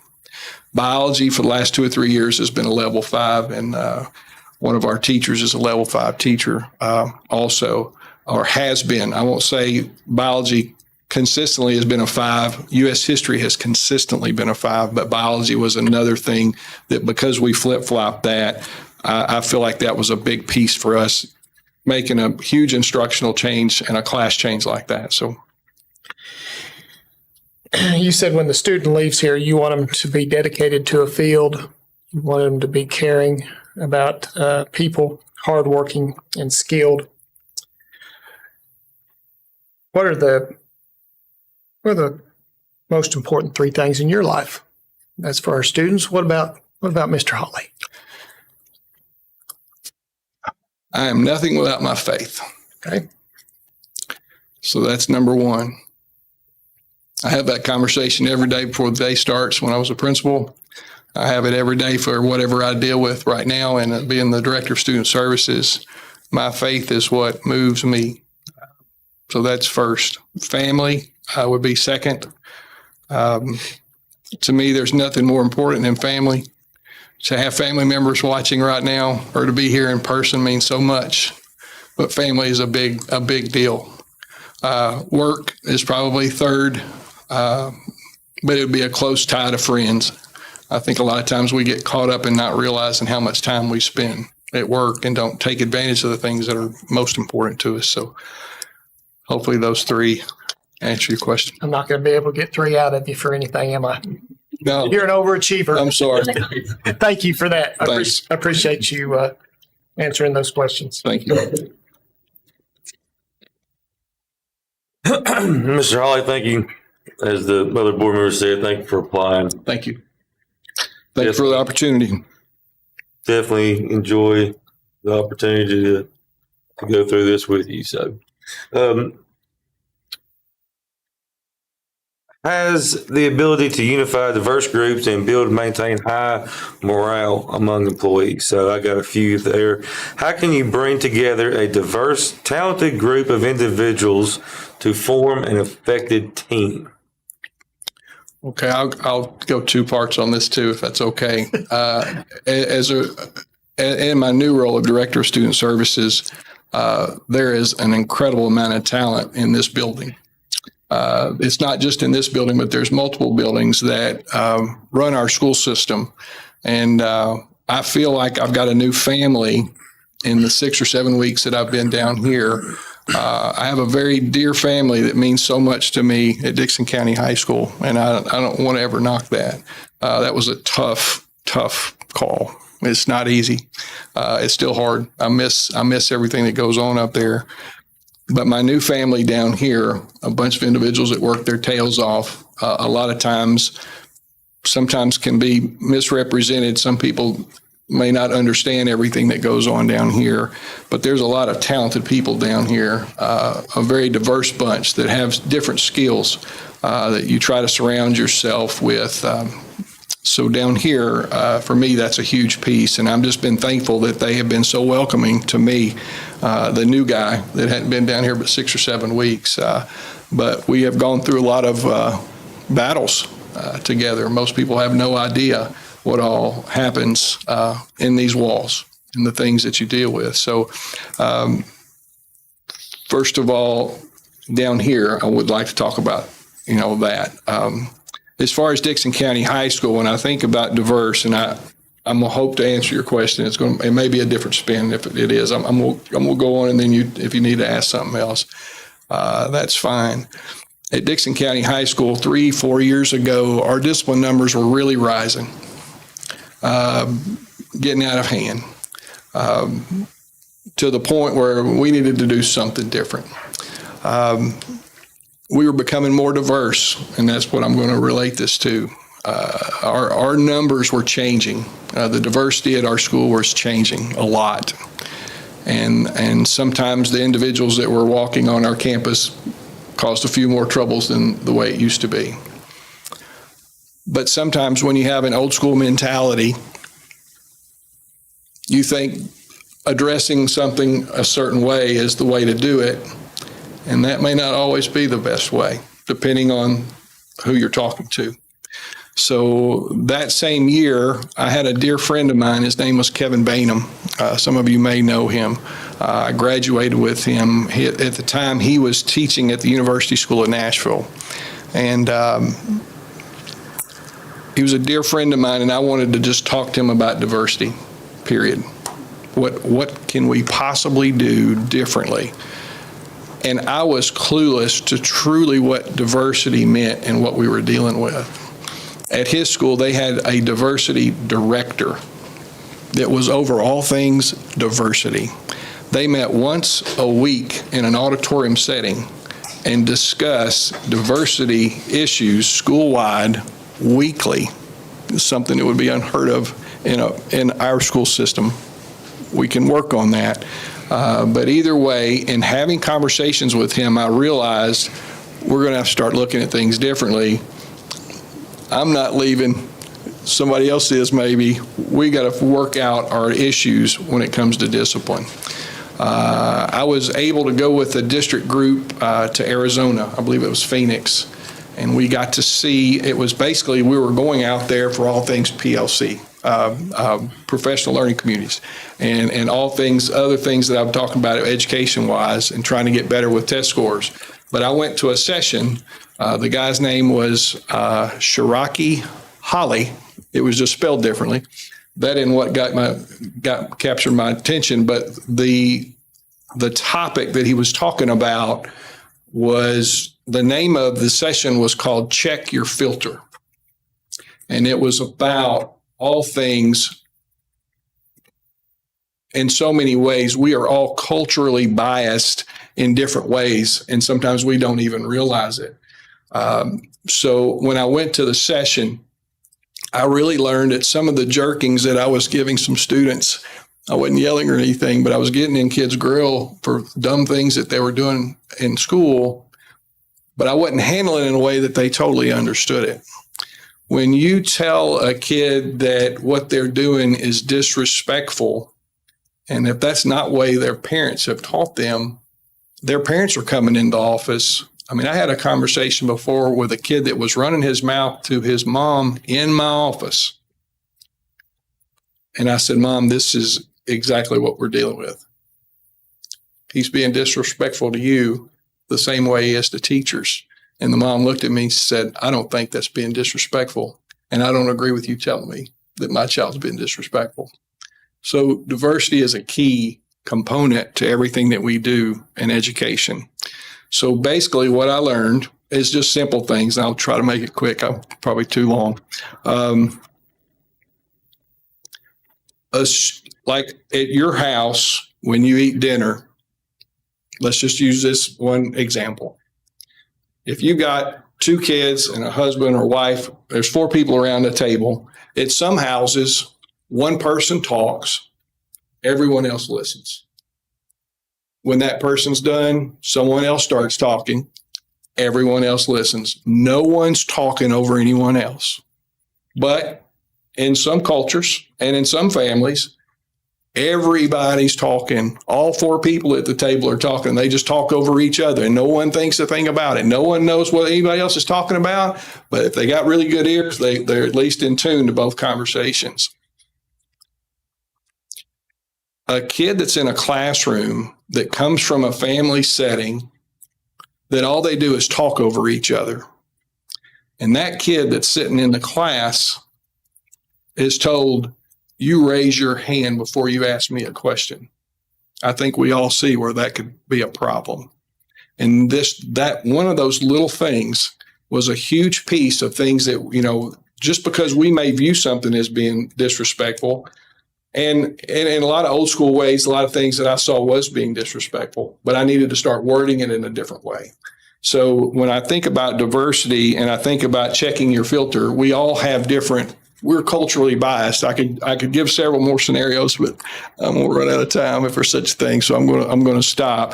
But basically, I took what I learned at that seminar, and I came back and I did professional development for our teachers, because our teachers were dealing with these things in their classrooms, and they were handling things really total opposite of the way you needed to get this kid's attention. So as far as handling diversity, I hope I've answered your question, but that's exactly what we were seeing as far as the students and the teachers were relating to each other. When you talking about dinner table, is dinner In the middle of the day or in the evening? Depends on if you're a dinner or supper guy. Well, I was going to ask you what supper was next. You told me it was the Well, evening. supper's what we had tonight, Okay. but some people would call that dinner. So, next question is: describe a situation in your current job or your last job as a principal that demonstrates your ability to inspire and motivate people. Okay, if any of you have ever went to a homecoming parade, you have seen our administrative staff dressed in different attire. That usually has something to do with a theme. Every year, I think on the front cover, I believe it is on the front cover, this is an example of a Christmas pin that we would give out. This was the theme for my first year at Dickson County High School. It was All In for DC. We started this then with a theme to keep everybody centrally motivated or centrally focused on one thing that we were focused on for that year. And we would always do a lot of silly, crazy, fun, embarrassing, you name it, things to inspire not only our teachers the first day of in-service or professional development day, but as well as our students. And it got to be pretty fun at homecoming and for pep rallies also. So a different theme every year meant something, and there was a reason behind it. The greatest show, I'll just use some of the examples that I listed here. We just felt like Dickson County High School was the greatest show. If you've seen the movie, you've seen all the pomp and circumstance. But I got the big black hat, the red coat, running around school, making videos, doing crazy things. We had people dressed as all kind of animals, and I think Emily Murphy at the time was expecting one of her children, and she was the fat lady appropriately because she was pregnant. But we had people in different roles, and we would have gym settings to motivate kids with those themes. But it also, not only does it motivate the kids, it motivated the teachers, and even the community started taking part in a lot of these themes. So different things that happened, during COVID, we had a theme, there was a reason for everything that we did. This current year or last year was Be the Wild Card. That theme was designed after a book that was written. And basically in education, teachers need to be a wild card for a kid. The whole theme of that message was basically, all of you guys were dealt a certain hand with your family and the way you were brought up. You had a hand. Most of you probably started with at least a pair of aces. Some of our kids has got nothing but a 5. They got nothing to go with it. They got nothing at home. They got no support. No one cares about them. And our whole theme for that year was just be a wild card. If you add a wild card to a 5, at least you got a pair of 5s. So this year, the theme, or at least for 8 weeks while I was there, they're still carrying it on, is Best of the Best. We wanted to hinge it around Top Gun, but we didn't think it would be smart to have a theme that had something to do with the word gun. So we turned it in Best of the Best. We got in all fatigues. We went and got in a plane, flew all over Dickson, just did a lot of crazy things. So use those themes to try to motivate people is another part, I guess, as far as motivation for me personally. I was a big note writer, I guess, for lack of better words. We could all send an email and thank people for what they're doing, for the hard work they're putting in or whatever. Every year I would make a card, just like a little, about that big, that I could fold that would have the logo on it, whatever the theme was that year. And it took a long time to write 125 notes to all the teachers, but it's way more personal when you receive something that's handwritten than you just print something off of an email or something. So another thing that I tried to motivate people was to try to make a kind comment to our teachers, sometimes to our cafeteria staff, sometimes to our custodial staff. Would just try to write a handwritten letter. I think most of you guys realize that's way more important, that you took the time to do that. So I feel like that was another thing that I try to do to inspire people. Cite us an example of what you've done to build and maintain high morale among the staff. kind of touched on that a little bit, but if you can build on. Sure. One of the other things, we would always have our teachers fill out a Google form so that we would have contact information on them if there was ever an emergency situation. We would get them to fill out their birthdays. And I always tried to be a big birthday guy. In front of, while we did our daily announcements, I would introduce, our announcements, but I would also say, we'd like to wish such a happy birthday and try to make a big deal out of it for our teachers. Some of you know in my former life, I was a DJ. I DJ'd for 20 years, so I've always dealt with music in some form or fashion. We play 2-minute music. We started doing this during my buddy behind me's tenure. Instead of a voice going on there saying 2-minute warning to get to class, we figured out a way to play music, clean, appropriate music, but we played music. And every day, if you're driving down here when they're during a class exchange, you're still hearing music up there today. But I would allow teachers to pick the songs of that day. They would send me a list of 6 or 7 songs, and I would play their music all day. So just as a nugget, whatever, anything that'll help inspire people. We did cash grab bags a lot of times during our fundraisers. Just, sometimes it may be gift certificates. Sometimes companies or banks would help us in that process, and we would do some grab bags. We would try to often meet as a family, as I would like to word it, to try to have some type of a meal, a picnic, grill hamburgers for them, whatever, on a PD day or a parent-teacher conference day where we can meet and eat lunch. It was just a important concept for me and a important component to make and to build that family atmosphere that I was talking about earlier. But that was a huge piece. It's so funny that I mentioned this, but Friday, Jeans Day, is probably one of the most exciting things for a teacher that educators can receive. I don't know what it's so exciting about jeans. I would rather wear khakis myself over a pair of jeans, but Jeans Day is very important for teachers. And if you give up a dress day, we always we need to look professional for our students. Most teachers will tell you the better I dress in class, it's almost like they respect me more. Some teachers don't have to wear a tie. No one's told to wear a tie, but we have several teachers up there that wear ties, and it's a big difference they notice with their kids in their classroom when they do that. But Friday is a big deal, and we did that pretty often. Friday Jeans Day, maybe more than we should have, but we did it because it was a key piece. Another thing that I felt like we did, when we had those Zoom meetings that I talked about earlier, we did any type of faculty meeting whatsoever. We didn't waste educators' time. There's nothing more frustrating than going to a meeting and it's not really that important. You've called a meeting and the information that you're giving them is not important. You're wasting educators' time. Educators, they value their time. And a lot of times, instead of doing after-school meetings, we did it during their planning so they wouldn't have to come after school because of bus drivers and coaches. They couldn't meet on those meetings, so we always met during their planning. So we tried to make that very effective and not waste their time. Thank you. Take like a 5 or 10 minute break. Thank you.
Next criterion we have is seeks information and ideas relative to the problem, makes decisions that demonstrate fairness, impartial judgment, appropriate analysis, and sensitivity for those affected by the decisions.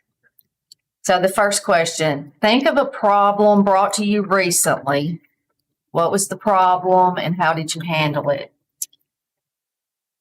Okay, this is a tough one to start after break. This is one of the few times I'm going to be able to talk about being a director of student services. But one thing I want you guys to understand is due to the nature of what I do, and we discussed this during supper, is that I'm not really at liberty to talk about the things and some of the events that have happened.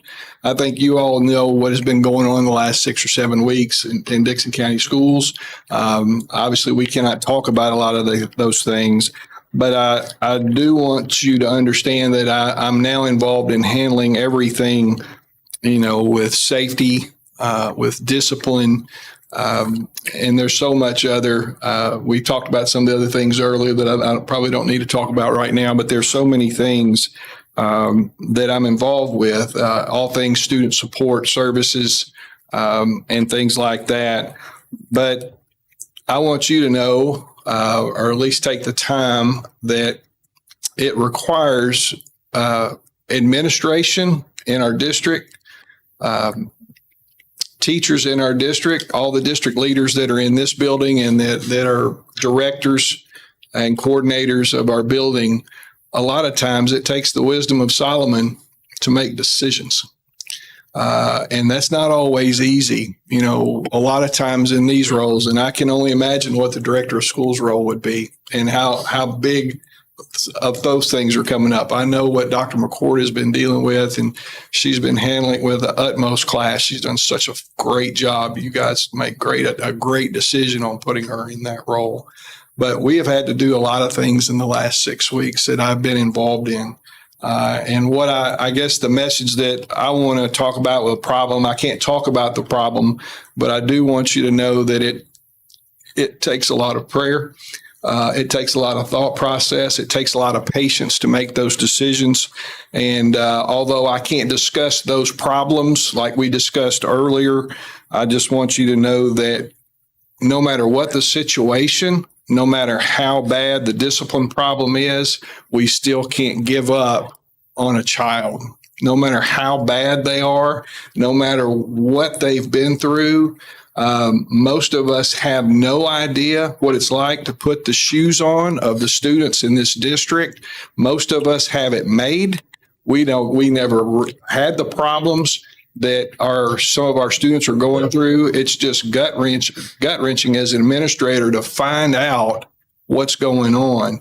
But being over disciplinary hearings now down here, I'm not just dealing with what goes on at Dickson County High School. I'm dealing with everything in the district when it comes to discipline. And there's a lot of elementary discipline that's been showing up. Some very alarming and sometimes.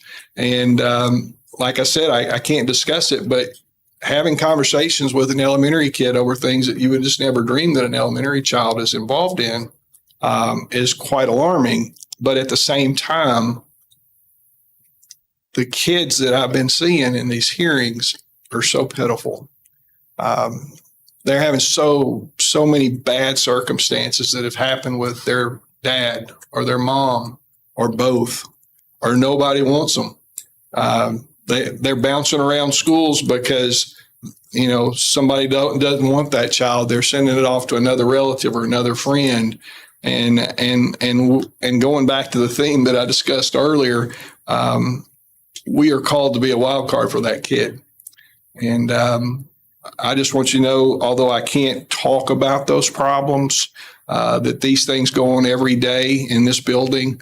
And there's a lot of tough decisions. I know they'll be even tougher for a director of schools, but I just want you to know that the way I've tried to handle it in the last 6 weeks and will continue to do so. So I hope that answers your question.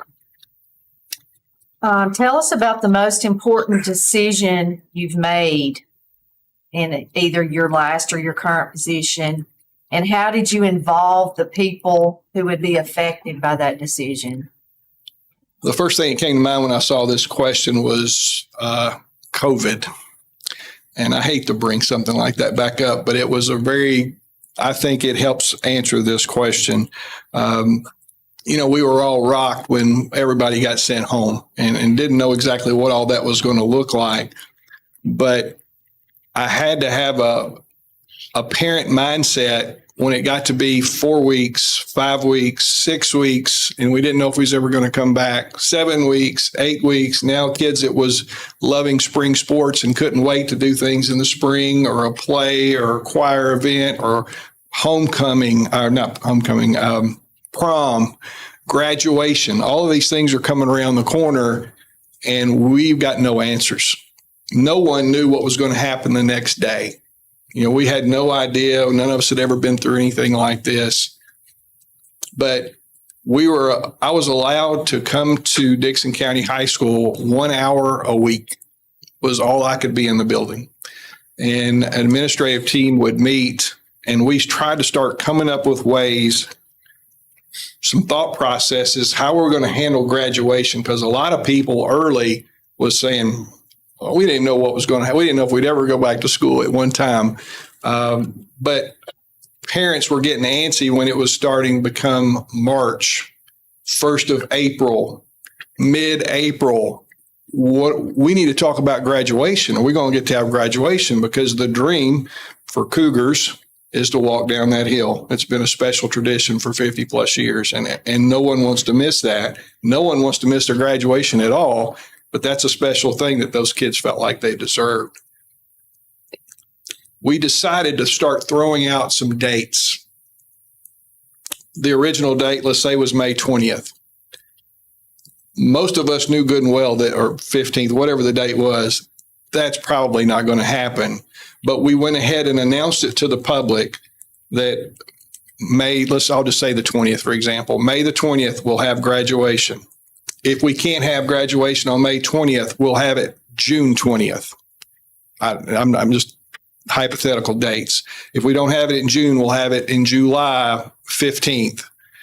But we had to let the parents know that if it was a whole lot longer than after July 15th, it would be practically impossible, because kids are going to be going to college, or you hope that they would, or kids are going to go off to new jobs, new events, new places, but that would be the cutoff. But the calming that made for parents to have a date in front of them in the future was a huge piece. I was bombarded by a lot of things, emails, text, you name it. People wanting to know what in the world we're going to do about graduation. They were silenced once we put that plan together. So to me, that was a big deal. My oldest son didn't have graduation. He went to Harding, and they decided not to have it at all.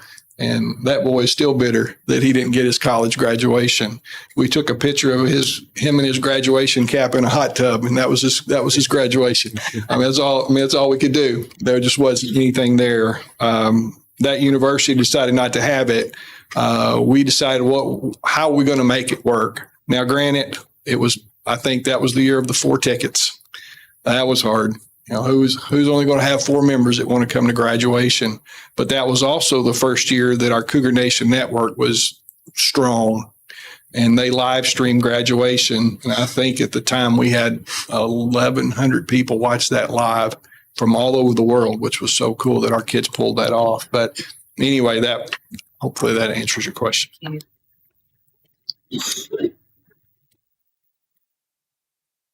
Under criteria 7, searching for a director that has the ability to work with the county commission to develop and administer a comprehensive school budget that includes the allocation of resources, and understands federal, state, and local funding issues. So it's an important topic, as all of these are. But if you will, explain how you would develop a school system budget, and tell us who you would involve and how you would involve them. Okay, well, obviously I've never developed a school budget or for the district at that level, but I would like to share that I have by being in the role that I'm in now, I'm sitting through every budget possible. I think I'm scheduled to be in the same room for 31 budgets between Monday and 3 weeks from now. Every administrator in the district will come and tell us what they're looking for, what they need. Sometimes it's needs, sometimes it's wants, but we're getting that information. I have been able to sit beside Linda Frazier at these meetings, and it has been a blessing for me because who knows finance better than Linda Frazier? And I've been able to ask a lot of questions as to what does this mean? How can we pull this off? You know, ESSER funding is ending, TISA funding is starting. Trying to learn as much as I can about that right now, but there's going to be a lot of change. But I've been able to be a part of that. So I've gotten a little bit of knowledge just this week is when they started and got a whole lot more coming. But it's been good to hear principals and what they need. Ultimately, if we're not spending our money on our kids, we're wasting time. We've got to make sure that all our money is being spent on our kids. And I will discuss that later. That's coming. The one thing about all things budget is it never stops. It's always evolving. You're going to have to be very creative. We get a certain amount of money. We're going to have to be very smart with it. If I'm able to obtain this position, we're going to have a lot of work in front of us to try to figure out, okay, this is all the money we're going to get. This is what the county commission is giving us. So what is that going to look like? But most importantly, it's got to be all things instruction, period. It's got to be instruction for sure. Being able to be around lately and hearing the conversations about our buildings, obviously we need a plan for that for the future. There's always going to be maintenance on buildings. You guys have been talking about that for the last 2 months. The county commission has been a big deal to them. I think our budget, we're going to have to develop a system that we're going to be able to put money aside. We're going to have to earmark it. We're going to have to do something to take care of roofs, to take care of, buildings. How are we going to get new schools built if new schools are needed? There's so many things that come part of this, but it definitely never stops. Our schools fundraise our community to death, and you guys are probably all experiencing that. You probably bought some cookie dough, or you probably bought some flowers, or all these other packages. Our community, they get fundraised a lot. It would be great if we could develop a system. Something that was started this year. Being on the other end, being a principal, we were given money. Really, probably for one of the first times for sports. That $50,000 that you guys approved, I got to tell you, that was a big thing, and that goes a long way. You might not think $50,000 goes a long way, but I want to share what that did for Dickson County High School. We was able to upgrade the sound system at the football stadium. We were able to upgrade the stadium, the gym sound. It was a large part. We spent a lot of money towards that also, but you can hear now in that gym, what a concept. And the gym floor, if you didn't get to see it Friday, I would encourage you to see what that money went for.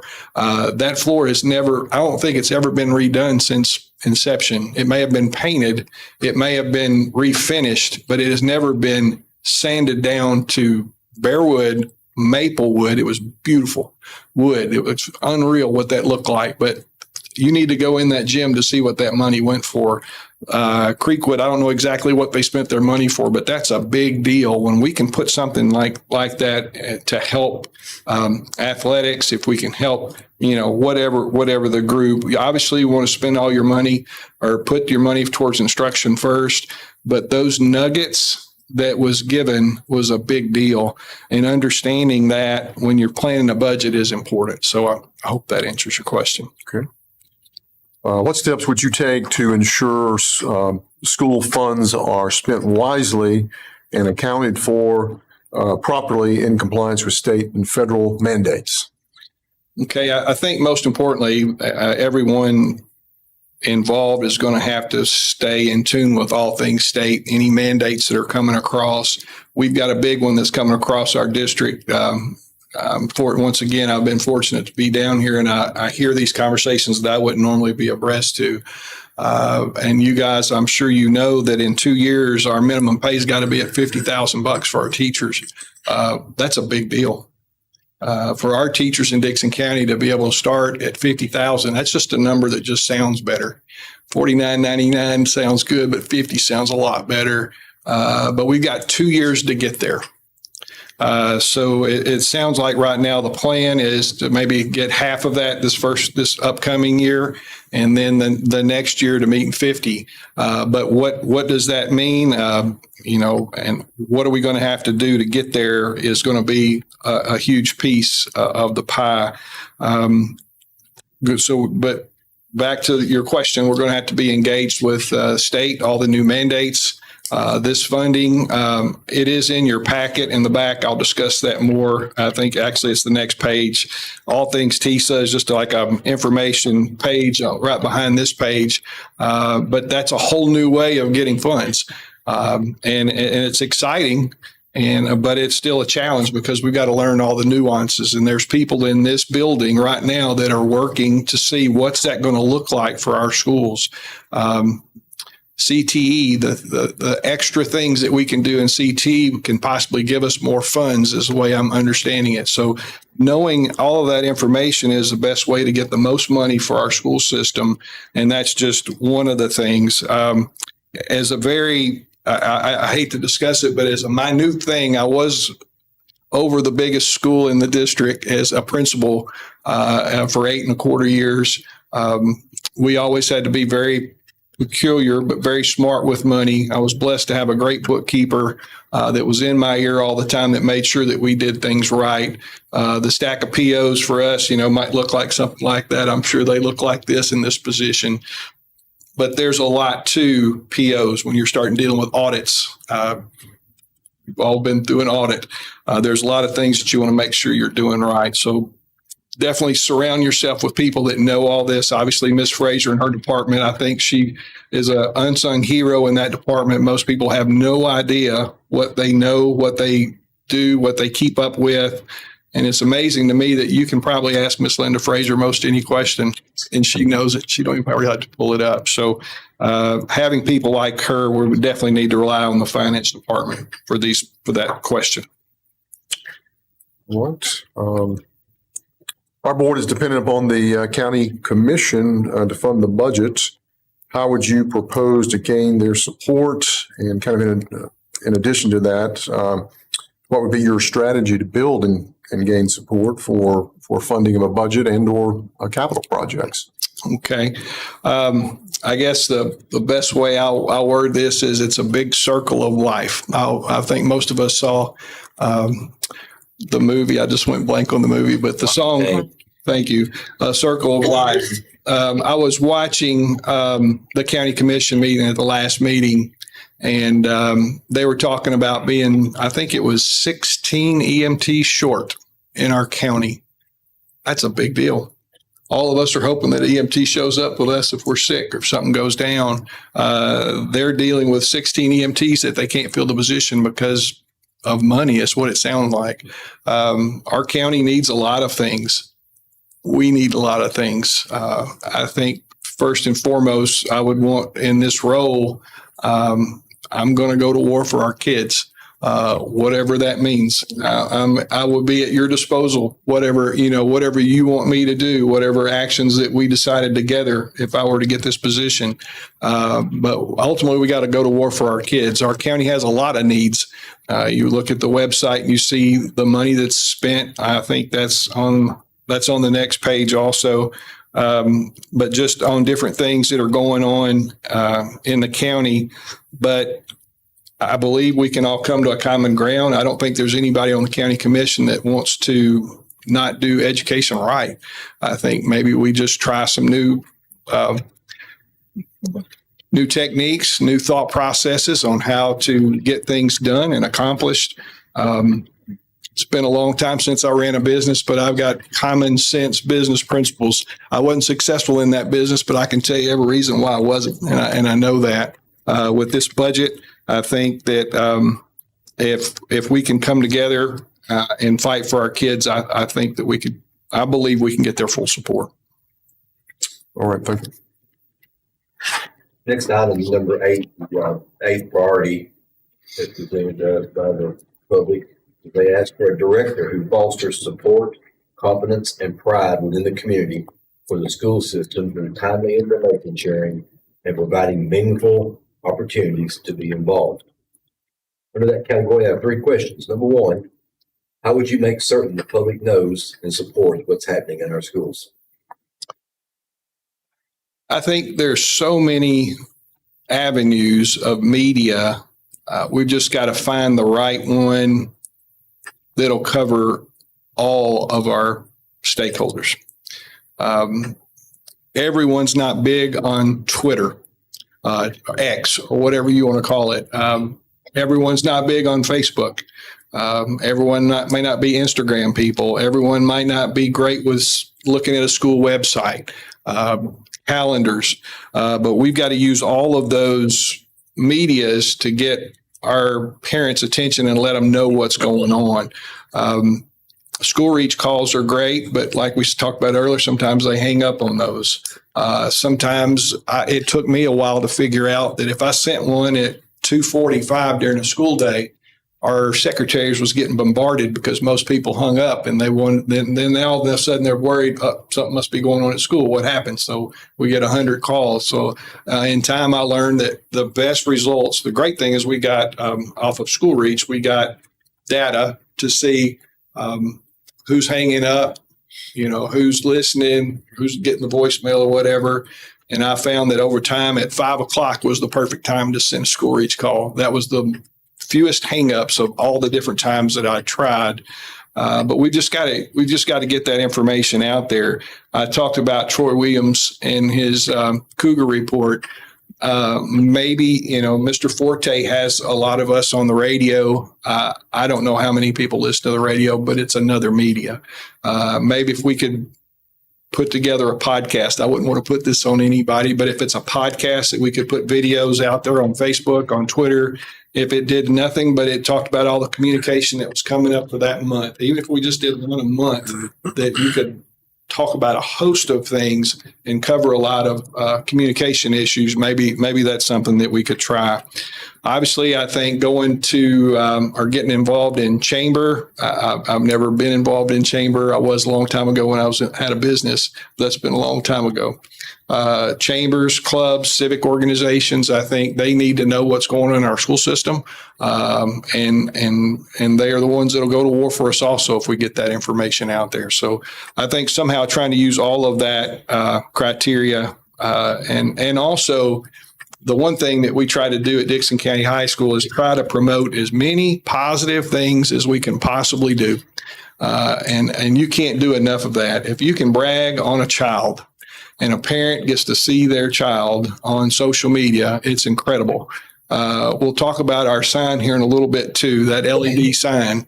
I can't tell you how many cars I've seen parked down at the bottom of the hill in the parking lot just waiting for their kid's name or their picture to show up on that screen, but that's important to them.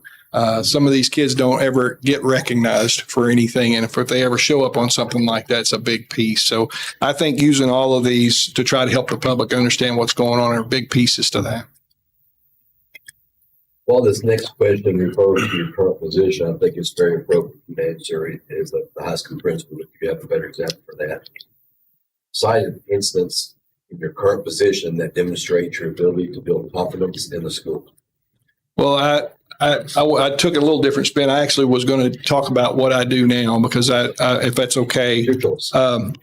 Safety and security, like I talked about earlier, the most important things. In the first 5 or 6 budget meetings that I did attend, something to do with safety and security was asked for in their budgets. Cameras, locked doors, new ways of locking a cafeteria. A lot of those things were brought up. And I feel like listening to those people and the information that they're trying to give us, and for us to try to figure out how we're going to fund some of these things, because some of this stuff is over and above the normal budget. But there's a lot of grants out there, safety grants and things that we can get. I don't know a whole lot about the TISA funding, but maybe that will cover some of that. Maybe it won't, but we're going to have to be very strong-willed, strong-minded when we're talking about safety and security. The last thing any of us want to see is showing up on the news and something happens in a school building and it's something that we possibly could have prevented by some form of safety measure. If it's a blind spot on a camera, I've heard a lot about that in the last 3 or 4 meetings that I've been involved with. We've got cameras, but there's a spot or two that we don't have. We can't see such and such area. So adding a camera would be a big piece of that. Handling discipline issues as far as my new role, as far as disciplinary hearings. I told you sometimes it takes the wisdom of Solomon to make these decisions. But our principals need to feel supported when they bring a discipline issue to us, when it's a situation that they don't know what else to do. They need someone in this building to do that. So handling disciplinary issues has been a big thing. Currently in the middle of collaborating with some elementary principals right now. There has been an uptick in elementary discipline. And once again, I've got to be very careful of what I say, but there has been an uptick. There have been things that are happening in the elementary world that has not been happening in a while. And right now, probably we currently don't have the best thing for our administrators in the elementary buildings. I think I probably better stop at that. They need some support. Sometimes there's other places that maybe these students need to be at instead of in their buildings if they've done something pretty tough. I think the last thing that some of our parents want to hear is that a kid that did that is still in the building. That might make them feel insecure. That might make them feel unsafe for the situation that's going on. And we're currently literally in talks with elementary principals on how can we better help our administrators. The last thing they need to be dealing with is some of the things that's been coming through. And we need to figure out ways and different options to help them. Have you been successful in getting strong parental and community support for a school, program, or district? And if so, please give an example. I was talking about sorry. It's probably redundant, by the way. That's okay. About being competitive earlier. I noticed that Jan Ford had an LED sign at White Bluff Middle, or William James. I got to watch how I word it. I was jealous. We had an old sign. That sucker had been there a long time. And I talked to our director and asked him if he thought it would be appropriate that I possibly engage the public or engage the community in a fundraising activity that could possibly get a sign. Started in the first week of November. I had to have some out-of-body experiences, I guess. I had to do things on video, and I did a lot of Facebook Live every day to try to get the alumni involved in trying to help us raise money for a sign. So I had to do some uncomfortable things, but whatever. Sometimes educators will do whatever it takes to get things done. You guys do that as well, sitting in the seats that you do. So I challenged the alumni. I made a video of one of the LED signs. I think Bank of Dickson. I think I took a video of their sign and said, "This is what we'd like to have at Dickson County High School." First couple of weeks, money started trickling in, $1,000 or $2,000, which is great, but we knew it was going to be around $60,000 for this sign. Started talking to some people, getting back to the competitive nature. Anyone that's ever graduated Dickson County knows all about competition, class competitions. So I challenged, the message was, who wants to be the greatest class of all time that ever came through Dickson County High School? Whoever raises the most money will be considered the greatest class to ever. I don't get to crown that person, but I thought it would be a neat way to try to inspire them. There were 3 or 4 classes that were literally killing themselves to try to be the best class. Ultimately, the motivation around that and getting the community involved, we raised $60,000 in 2 months. which is just unheard of. It was well over $60,000. And I believe Mr. Haley's class of 1982 was considered the greatest class of all time. You saved me on my follow-up question because I was going to ask. So to be honest, it was a great 2-month adventure, but I thought it was a good opportunity to try to get the alumni involved. I think the class of 82 by themselves raised $16,000 to $20,000 of that number. I think the class of 87 was very bitter. They were mad. Whose class was that? That would be 82. Yeah, absolutely. I'll give you all the props you ever want, Mr. Haley. Class of 82. The people that donated. Yes. The other piece of that we also asked for is that ultimately we wanted to be able to sell advertising on that sign, and in hopes of having scholarships that we could award our students. And it took about 3 years to build up that scholarship money. But currently the alumni, whether we say it was a class of 82 or not, the combination of efforts and the businesses in town that are advertising on that sign, we are now offering $500 scholarships to our graduating students. The valedictorian, salutatorian, and the 3 medalists are getting a $500 scholarship. We feel like we've got that covered for probably 10 years now, which is a pretty cool thing to have. So I would say that's a pretty good way of getting the community involved in something. So Well, it's nice to talk about that. I want to thank every class for donating. That was a small part. It was a big deal. Years ago. Every class that came through donated something. Just 82 outdid them all. I got to follow up on number 2. It said that you're handling disciplinary issues in current elementary and going over things with principals and what have you. Are we doing anything about them in high school? What would you do about the ones in high school? I know the teachers there have been kicked, stolen from, hit, intimidated by class students. What are we going to do about that? Well, it's a number of things that is going on currently.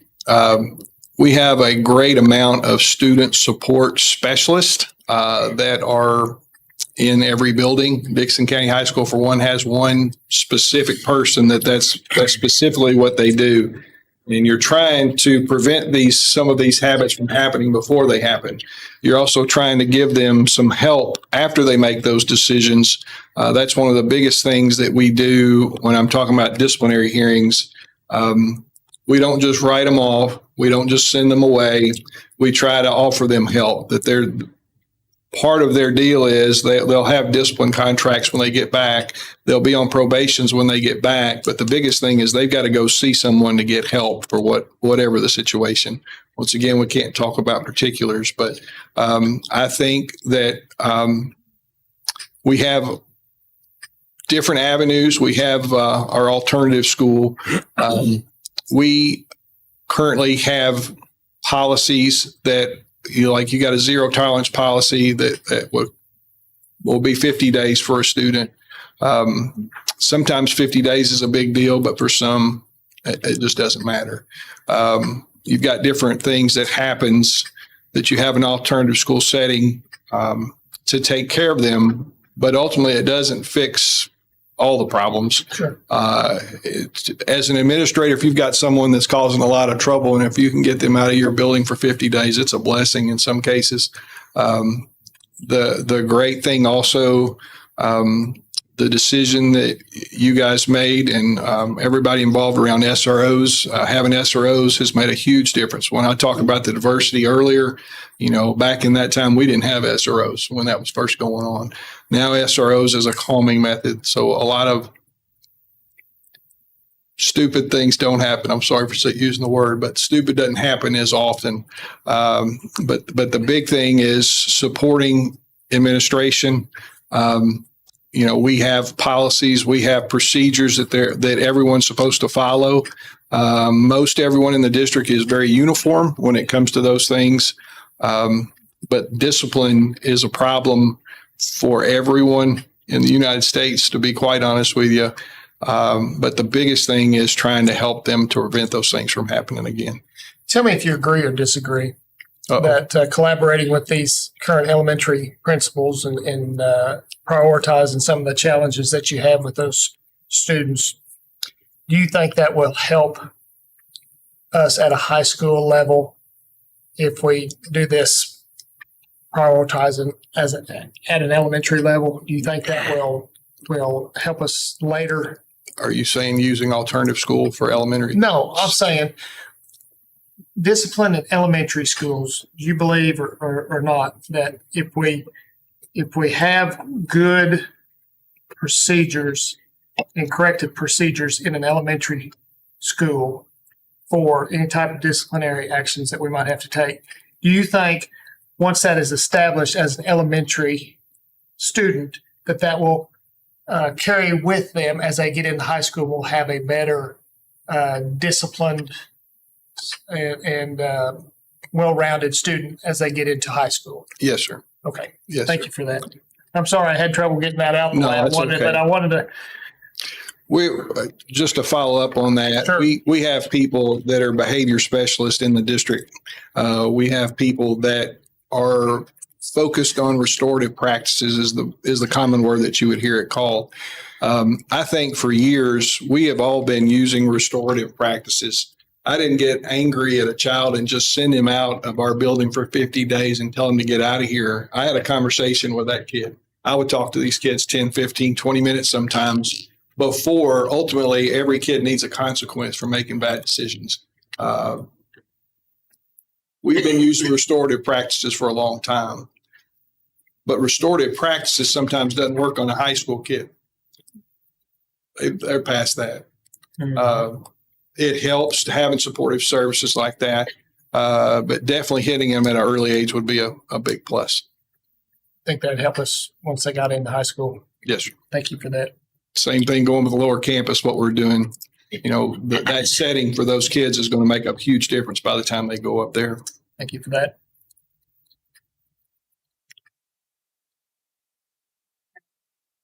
We're looking for someone who's had a successful experience in strategic planning and instruction and curriculum development. So what kind of major responsibilities have you had in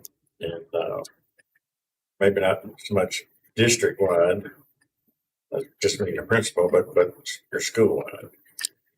Well, another thing, I hate to bring COVID back up, but at Dickson County High School, before we had lower campus, we had to deal with COVID when the kids were coming back to school. The whole 6 feet apart, the social distancing, Google Classrooms, Google Meets, trying to have classes with kids that are in the building as well as kids that are sitting at home in their pajamas, having meets and teachers responsible for teaching all of those kids. Contact tracing, oh my goodness, to remember those days. But our administrative team worked their tail off. I hate to even talk about all that was going on, but there was so much. We had to talk all summer long when we were allowed to meet to see how in the world we're going to handle that. We had to go get stickers, like small circle stickers, to put stickers on cafeteria seats, because every third seat, a kid, that's only the seats that they could sit in. We had to move lunch into the auditorium, and those seats had to be social distances because we had too many kids that still come into school. We had to have a place for them. So there was only maybe 100 in the front cafeteria that normally seats 350. So we had to put them out in the auditorium lobby. We had to take desks out of classrooms because they were too congested. There was nothing worse than finding out you were contact traced and dealing with the phone calls of calling the parents and how upset the parents were.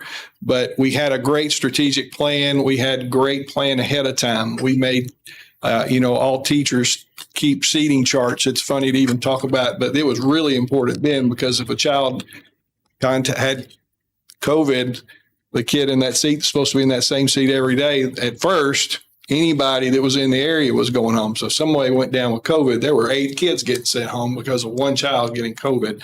But our team came together and put together a great plan. There's a lot of more details, but I'll spare you. I think you understand the severity of all things COVID back then.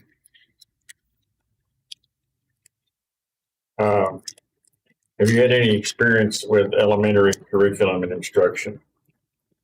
Well, you guys know I've been a high school principal for 8 years. I have dabbled in it, I guess is the best way to word it, for the last couple of weeks, just trying to prepare if I was given the opportunity to be the director of schools. I'd like to start by saying first that our elementary schools are killing it. I think I'm going to revert to a page back here. If you'll take the back of page 12, if you'll go to that tab and take that tab, these were our letter grades last year. I believe all the A's were elementary schools. We've got Centennial Elementary, Charlotte Elementary, Stuart Burns Elementary, William James Middle were all A's in letter grades. That's very hard to do with the new criteria. I'm thinking that everything elementary, they have been doing all the things that I told you that we did at Dickson County High School for probably a decade before we started doing it. And their big piece is collaborating together, trying to come up with ways to make better decisions on how to do things. I think as far as driving curriculum or instruction, I think that it would behoove any school that wasn't an A in an elementary level to start getting with these principals and those teachers to see what in the world were they doing? What did they do to receive those A's? Obviously, the other schools that get lower grades, we've got a huge focus with the grades lower than what we'd expect. We'd like for everyone to be, at least at a B or better. I stand here in front of you with Dickson County High School was a C, but I know the data and the reason behind that. It's very hard to get good math teachers right now. Right now, we're currently 3 math teachers short. You can look at data all you want, but if you're short 3 math teachers, you can't just throw anyone in a math class and expect good results. So getting to that, I would definitely refer to that. They're big collaborators and they're big on sharing information. So I think I've always thought it would be neat for elementary teachers to get together with secondary teachers, because you think of all the things that the elementary teachers have to do in multiple subjects that most of them are teaching in some cases, where a high school teacher is only teaching one, and all of the instruction gadgets that they use, all the knowledge that they have to engage their kids and hands-on activities and things, I think would be definitely a plus for high school teachers to get involved with. I am by far not the expert when it comes to elementary instruction, and I'm not the expert when it comes to high school instruction, but we have 2 amazing people that are down here right now. Ernestine Adams has obviously been doing a great job for a long time. Miss Misty is just starting. She's like me. She's got 6 or 7 weeks in, but she's going to follow. I feel certain that she's going to be in the ear of Ernestine to try to see, hey, what are you guys doing? And maybe that's some of the practices that we need to start doing stuff. Also, the PLC process, like we talked about earlier, elementary teachers have been doing forever. High schools are doing it. Middle schools are doing it. I'm sorry, I haven't been saying a lot about middle schools, but I think of secondary. But most all of the elementaries and the middle schools and the high schools are doing common form assessments. We called ours game days, but they're still doing those things. There's a lot of benchmark exams. There's some data in here also for some benchmark exams. I think it was after that last page. All of those exams are in there as well. But I would feel certain that I would need to surround myself with people that know these things. Whoever's in this position is not going to know everything. I'm not naive enough to think I'm even close, but there's a lot of people in this building as well as in our district that are doing great things. Also, just to add to that, I've learned in the last 2 or 3 years no matter what you teach, no matter what level you teach, good instruction is good instruction. And if you can find someone that's really great at it, you need to go see what they're doing. And it doesn't matter what level, what class you're teaching. Someone that's a good teacher, that is a good instructor, that does things the right way, several people, including myself, need to learn from.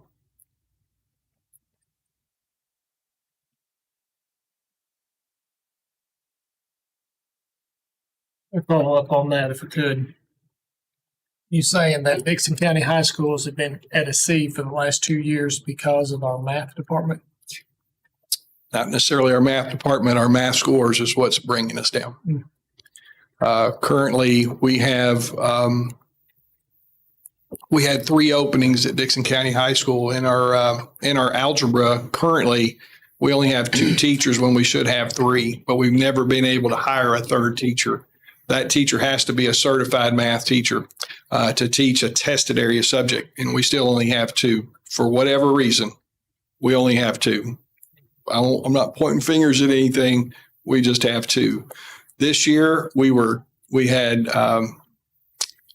2 other openings of whether someone resigned or retired that we never filled. So you think of 3 math positions that are open that we never filled, and that made a huge difference. Our ACT scores are bad because of math. I'm not pointing fingers. I know because I look at data, I can see that's a problem for us right now. This year, we had to hire basically 2 people that have no education background to teach the famous Edgenuity math statistics. We've got two classes at Dickson County High School that are senior level math classes that are statistics classes that can be offered online. That was the only way that we could do that, and then move some other teachers to some of our tested areas because we didn't have any other choice. It is not best practice by any stretch of the imagination. Kids having to take Edgenuity classes, I know that's been a concern of some of you also on the board, but sometimes you don't have any choice. And those seniors have to have that 4th level math. So we've had to move some things around. So I hope that answers your question. Well, I don't mind hearing about problems. In fact, I problems are a challenge, and my philosophy is if there's a problem, we just take it on, challenge it, and we'll Absolutely figure out how to make it better. And that's what I wanted to hear from you. Thank you. Let's go on to number 10 if nobody else has anything. 10 has to do with you being able to deal effectively with the board. Explain what you've done to build and to maintain a good relationship with your board. Well, we all had a good pregame meal tonight, so that was a good start. I think the best way that I can answer this is that I've known 4 of you for most of my life. Maybe not a long time. I have known 4 of you. I have had communication with at least 5 of you that we have had conversations, anything's dealing with Dickson County High School, for example. I personally feel like we all had good conversations, that the communication was very clear. I didn't get to talk to you. It's okay. I feel like the communication was clear. I feel like whether we agreed or disagreed, we had communication. I think your questions were answered, and I don't find that to be a problem. I think as long as our communication is clear, however we handle it, if I were to get this position, I think that organization, communication, delegation, that communication piece is going to be a big thing. So I feel like I've got a good relationship with board members right now, and I don't see that changing. Question 2 says, how do you keep up with the educational research initiatives to assist in preparing operations in the firm recommendations to or for your school board? Well, I feel like a great decision that was given to me when I talked about that earlier was visiting another school or another district that's doing great things. I think it is incredible to be able to see successful programs. I don't like necessarily talking to people on the phone about it. I don't want to really get a lot of emails about it. I would prefer going to visit those schools. I think we all learn best by watching others and seeing what other people are doing. And we try to take those and put that into practice. So personally, there's a lot of great things that are going on in this district as you look at those test scores and those letter grades. We don't have to go far to see great things, and it's not a bad thing. In the past, we have worked out a time that some teachers that were really wanting to get better at what they're doing, trying to find a way to cover their classes so they can go see another teacher that's doing great things. If you've got a level 5 teacher in your building, I feel like it's important that you do everything you can to make sure other teachers see that teacher in action. Some of the things that we've done in the past, I probably should have covered earlier. One of the cool things that we did a few years back, it's probably been more than a few, but either way, during our zone meetings, we had 11 to 15 teachers that would come into a building and come into a meeting. And one specific year, we sent everyone out with a Post-it note. And we scheduled a class for them to go visit. And the only thing that we wanted them to focus on was, what do you see the kids doing? Don't write anything else. Every teacher in the building knew that another teacher was going to come visit them. And all you're doing is writing down what you see the kids doing. You don't come back with the name of the class, the subject, or the teacher.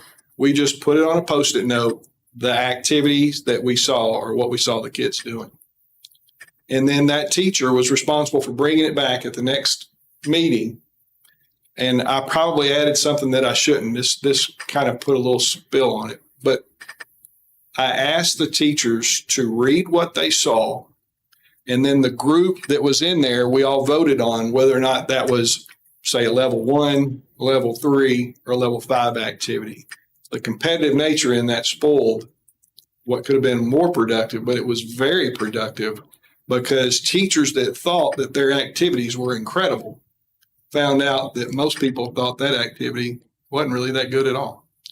And it drove instruction in a way that teachers started to look at their activities, started to look at the things that they were doing. And by viewing these other than the competitiveness made it wasn't effective probably as it could have been. But being able to see another teacher do great things. In our building, we've got a math teacher that has been a level 5 teacher for 13 straight years. If I'm a math teacher, I'm going to go watch her because she's great. Unfortunately, this poor woman gets more grief than anyone in the district, but she's killing it. She's been a level 5 in algebra, geometry, and algebra 2. I'm going to go watch her. Matter of fact, I love watching her do her thing. But when you've got someone that's new or someone that's struggling to make the scores that they're wanting to make, you need to go look at successful people doing what they're doing. And in our building, we are blessed to have 5, 6 level 5 teachers every year. And it would be crazy for teachers that are struggling or new not to go see them. How would you work with the board to be effective? I get back to the OCD. I feel like if I were to get this position and we are all collectively working together to be organized, if we're all working together to communicate well, if we're all working to delegate well and whatever that looks like, and the community sees that, I feel like that we would be sending out a strong message to our community that we have a great working relationship. How would you work with the board to be respected by the board? One more time.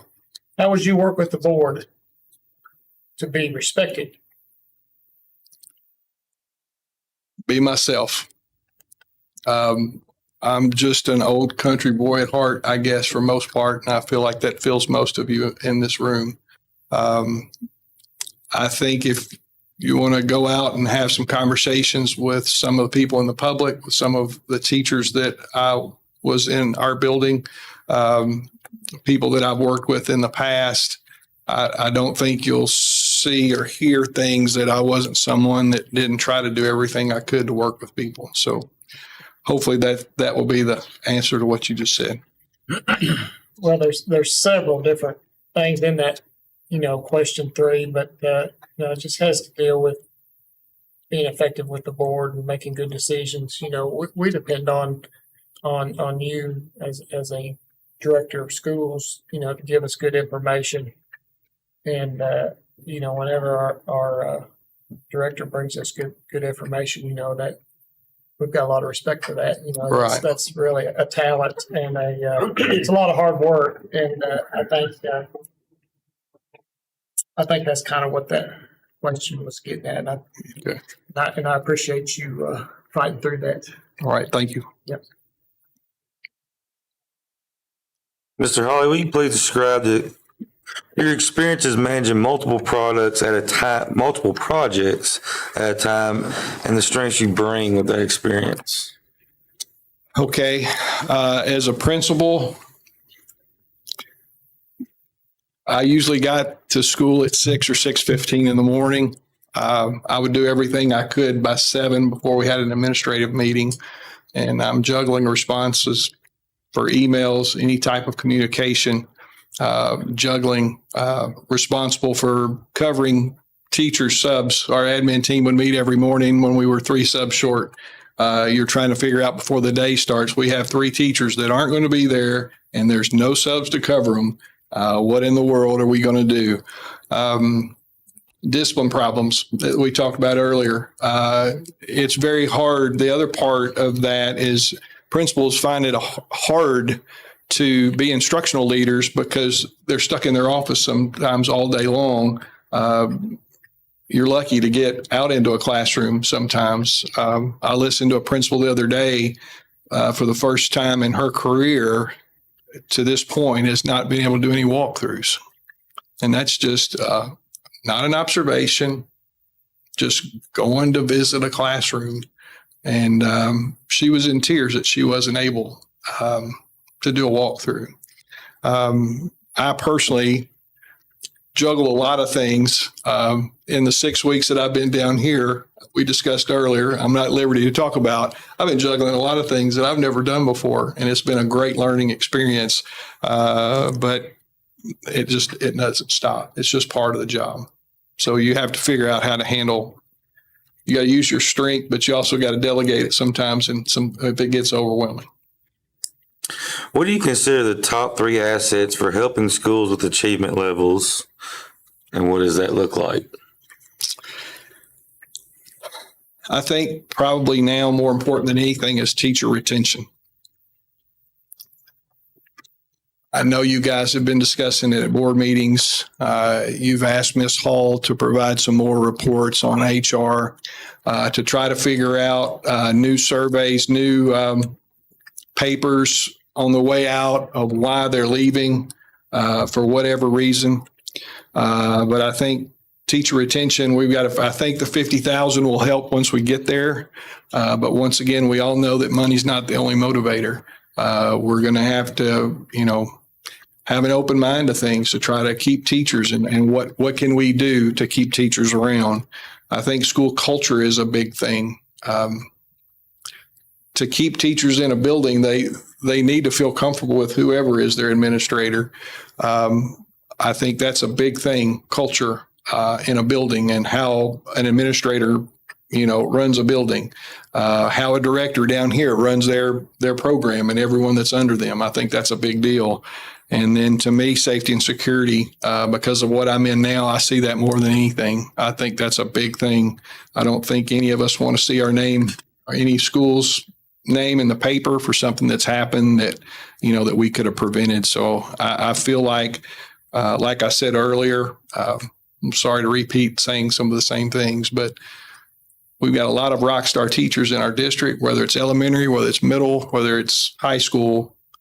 But the last thing they need to worry about is, a locked door, whether their door locks, whether their window is covered, whether we've got a welcome center at every building. I know we don't have that, but I can tell you it's been great for Dickson County High School to have that welcome center. Some schools aren't designed well for it, but to have some type of system for that where our teachers can just teach and not worry about safety and security things, not worry about culture because the culture's in the building. I think these three things would be key. What makes the United States of America the greatest country on earth? I think our country was built on biblical principles. And sometimes that is something that in education we have to be very careful about what we're talking about. Our country is great because it was built on biblical principles. Part of our problems that we're having in our country right now is because we're steering away from solid biblical principles. And to me, our country is great because of that. If we can get back to that, we can get a little bit better. Thank you for that.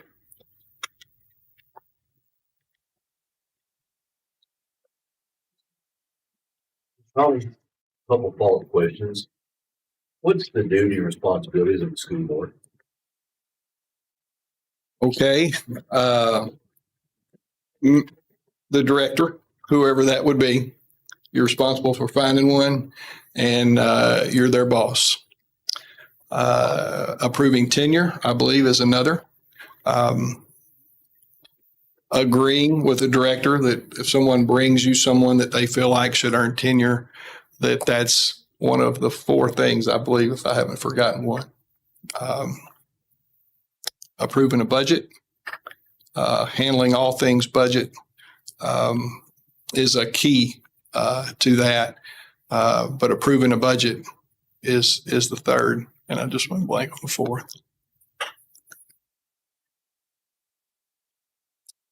Hiring a director.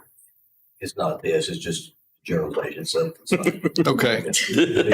why do you want to be the director of the Dickson County Schools? I think in my career, I've always wanted to try to get to the highest level I could. As I mentioned earlier, George Caudill is a huge piece of my life. He's such a great guy. I saw him being a principal. It made me want to be a principal. He wound up being a director of schools. I think it would be a great opportunity to be a director of schools. I've had the opportunity as a high school principal to make a difference in kids' lives, to have those one-on-one conversations with students, to build the relationships, to have those conversations, to still see them out in public, and to have a kid say they miss me means a lot because I feel like I made an impact on their life. I think in the director of schools role, what an awesome opportunity to make a difference in kids' lives. Where whether I can or not, I'll be able to directly talk to them or have conversations. I've got the opportunity to run a district that keeps that being the number one motivating factor, that not just being a wild card for kids like we talked about earlier, but trying to make every decision in what's best for kids, but ultimately being able to make a difference in their lives is one of the main reasons I'd want to do it. I've got, I went blank. I want to, let me ask you this. You took the job as student services as an interim position.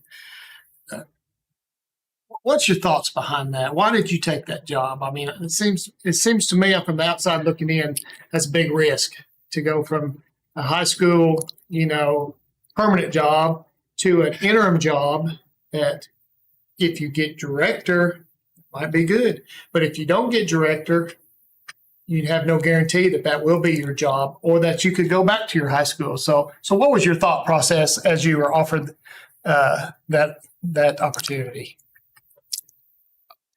I think because of the experience that I've had at Dickson County High School, in an administrative role that I've had. I was asked to consider that role. So it seemed to be a good opportunity first. Second, to be able to have the opportunity to help all the administrators in the district with things like discipline that we talked about earlier is a pretty nifty thing to be able to do.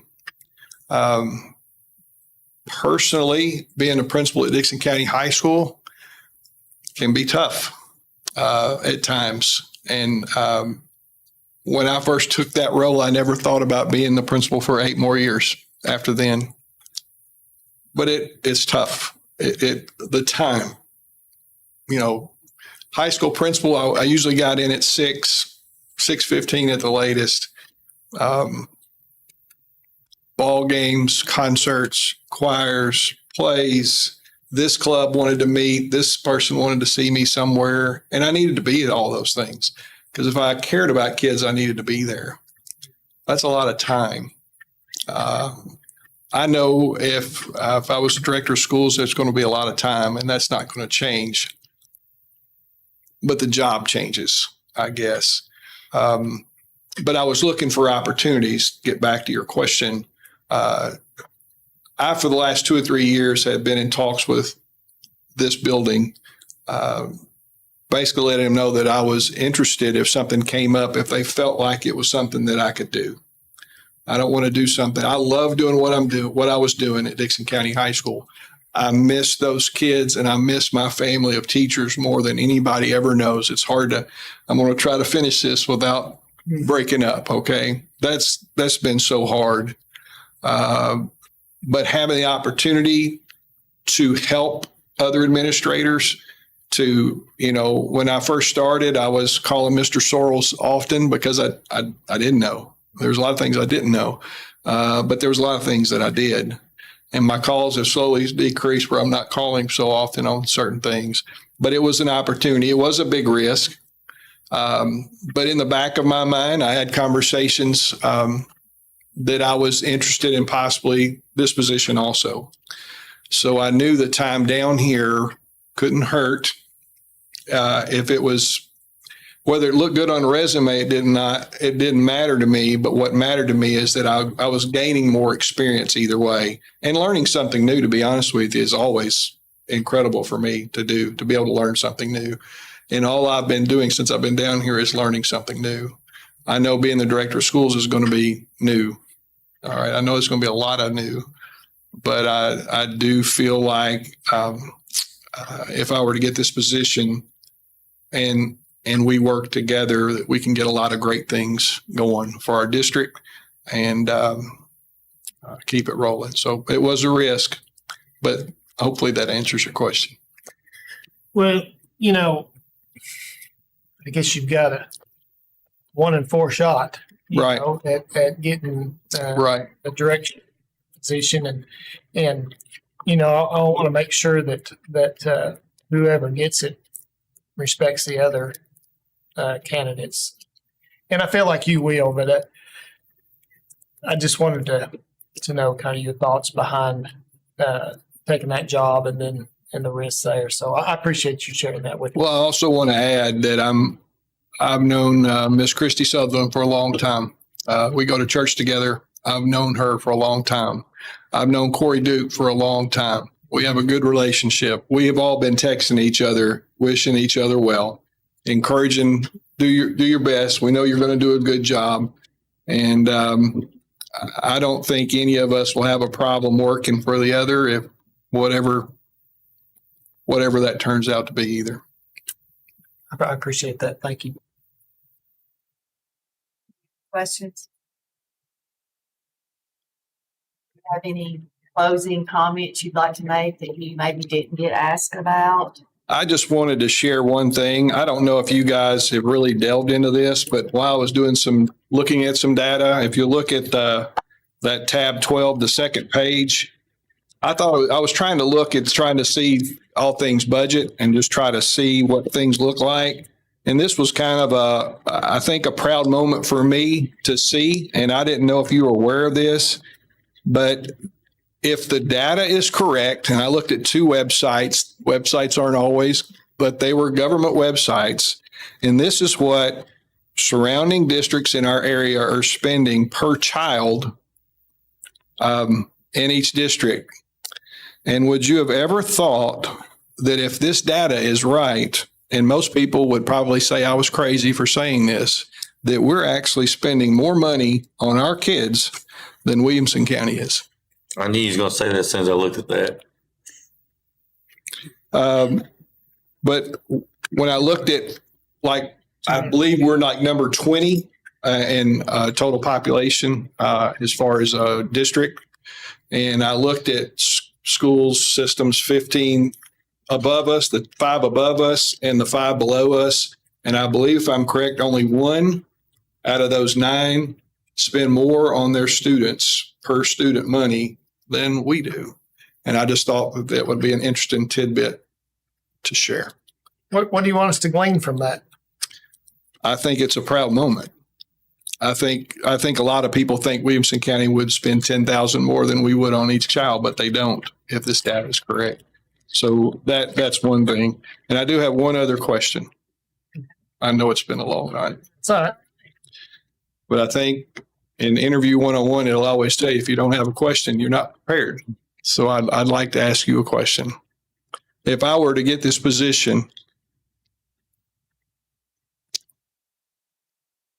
in a year, what would I have done? If we was a year from today, what would I have done in your eyes to have been a successful director?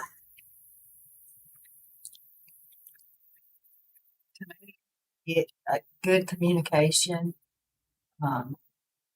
us knowing what's going on, because sometimes as the board, we don't know what's going on in schools. We know the good things sometimes. I know we can't know everything, but just knowing what the good things are and the bad things are that are going on in our district. Because we get comments from the public or questions, and sometimes we're not even aware of a situation that's going on. So to me, you would be successful if there was good open communication, so that we're prepared when we are confronted with questions. Mr. Holley, I guess part of that OCD that you've talked about, that really amongst all those groups, those diverse groups that we've talked about, that you've utilized that and we're getting positive feedback, whether it be the county commission, those civic clubs you're talking about getting involved with, parent groups, this board, that we're getting positive feedback. And that's being shown through, I guess, through improvement with overall level grades, level 5 schools type direction. Sure. So, Thank you. Find out who's running the heat and air in this building for one. I just heard it. It's Joe. It's Joe's running it, by the way. Are you cold or are you hot? I'm about to burn up. It's Blood that's stain. probably a very long answer, but a short version. I think that the state law of Tennessee, I think the directors have contracts and future contracts here, and board trainings that we go through teach very strongly about the annual meetings for goal settings, not to carry out what I want you to do and not for me to carry out what you want me to do, but to share our thoughts with the director and to set goals and plans as a group. And we talked about the evaluation models. The evaluation models based largely on that. And I think that's something that this system has been sorely missing for a lot of years. And it's not pointing a finger. It's not blaming anyone. I'm as much to blame as anyone else for not, pushing through some of those things. But I think it's a good time for a good start for the system. It's a means for the people to speak, not with a open door policy to a director, but with the mechanism set by the law through the elected officials to bring forth what we hear. And it's not necessarily what Steve wants or what Phil wants, but it's what the people tell us they want us to accomplish through a director. That can only be accomplished by working together, setting goals, evaluating each other, and trying to be better the following year after that. So I would hope within a year that we can set a groundwork that will outlive any of us board members, which will be in the blink of an eye gone, and the same with the director, but setting a path for a system that will make it so great that it will survive all of us. That's a general answer. Okay, thank you. When I decided to run for the board, I mean, this is the only place I've ever worked, this system. And you go up and you tell somebody, I'm running for school board. You start hearing lots of things about what's wrong with the system. And one of the things that went overwhelmingly that I was told as I got my name as what the petition was, we've lost confidence in what's going on. I think we've got to do things to regain confidence and get that community support. There are a lot of people in this county that don't have kids, and actively now in school. Some of them maybe never had. That moved in. What are y'all doing? What's this? We've got to get the confidence back in our communities. And I think the things that we decide and we look at when people see that we're doing the best that we can and making the wisest decisions that we can make, I think and it's the leader of the system that falls upon the director. Okay, thank you. Mr. Holley, I like honesty. I was a production manager for Liggett and Platt, and as a supervisor, things went wrong a lot, and it took me a while to instill in this team that if something goes wrong, let me know and we'll fix it. Because I didn't ever want them to be nervous about telling me, hey, I screwed up here. It's all right. If you did, we'll figure out a way to keep it from happening again. And later in life, as I had a business and dealing with new mechanics fresh out of school, they were afraid to, and you can probably attest to this, they're afraid to turn a bolt too hard, they might break it, or do something they weren't supposed to. And you just had to tell them, I would always tell them, look, if you break it, I can fix it. You just got to get in there and go. And whether it's you or anybody else listening that's going to be the next director, just get in there and go. If you make a mistake, as you said, you're not perfect. We're not either, but we'll fix it. We'll figure it out. But you just got to keep going. You just got to keep going. And if a mistake is made, we'll figure out how to keep it from happening again. Thank you. Yes, sir. Policy was the word you was looking for earlier. Thank you. The director carries that all procedure, and he can roll a procedure down through his administration all the way down as far as he wants and does it how he wants to, as long as he follows the board's policy. Policy is the other thing that we uphold.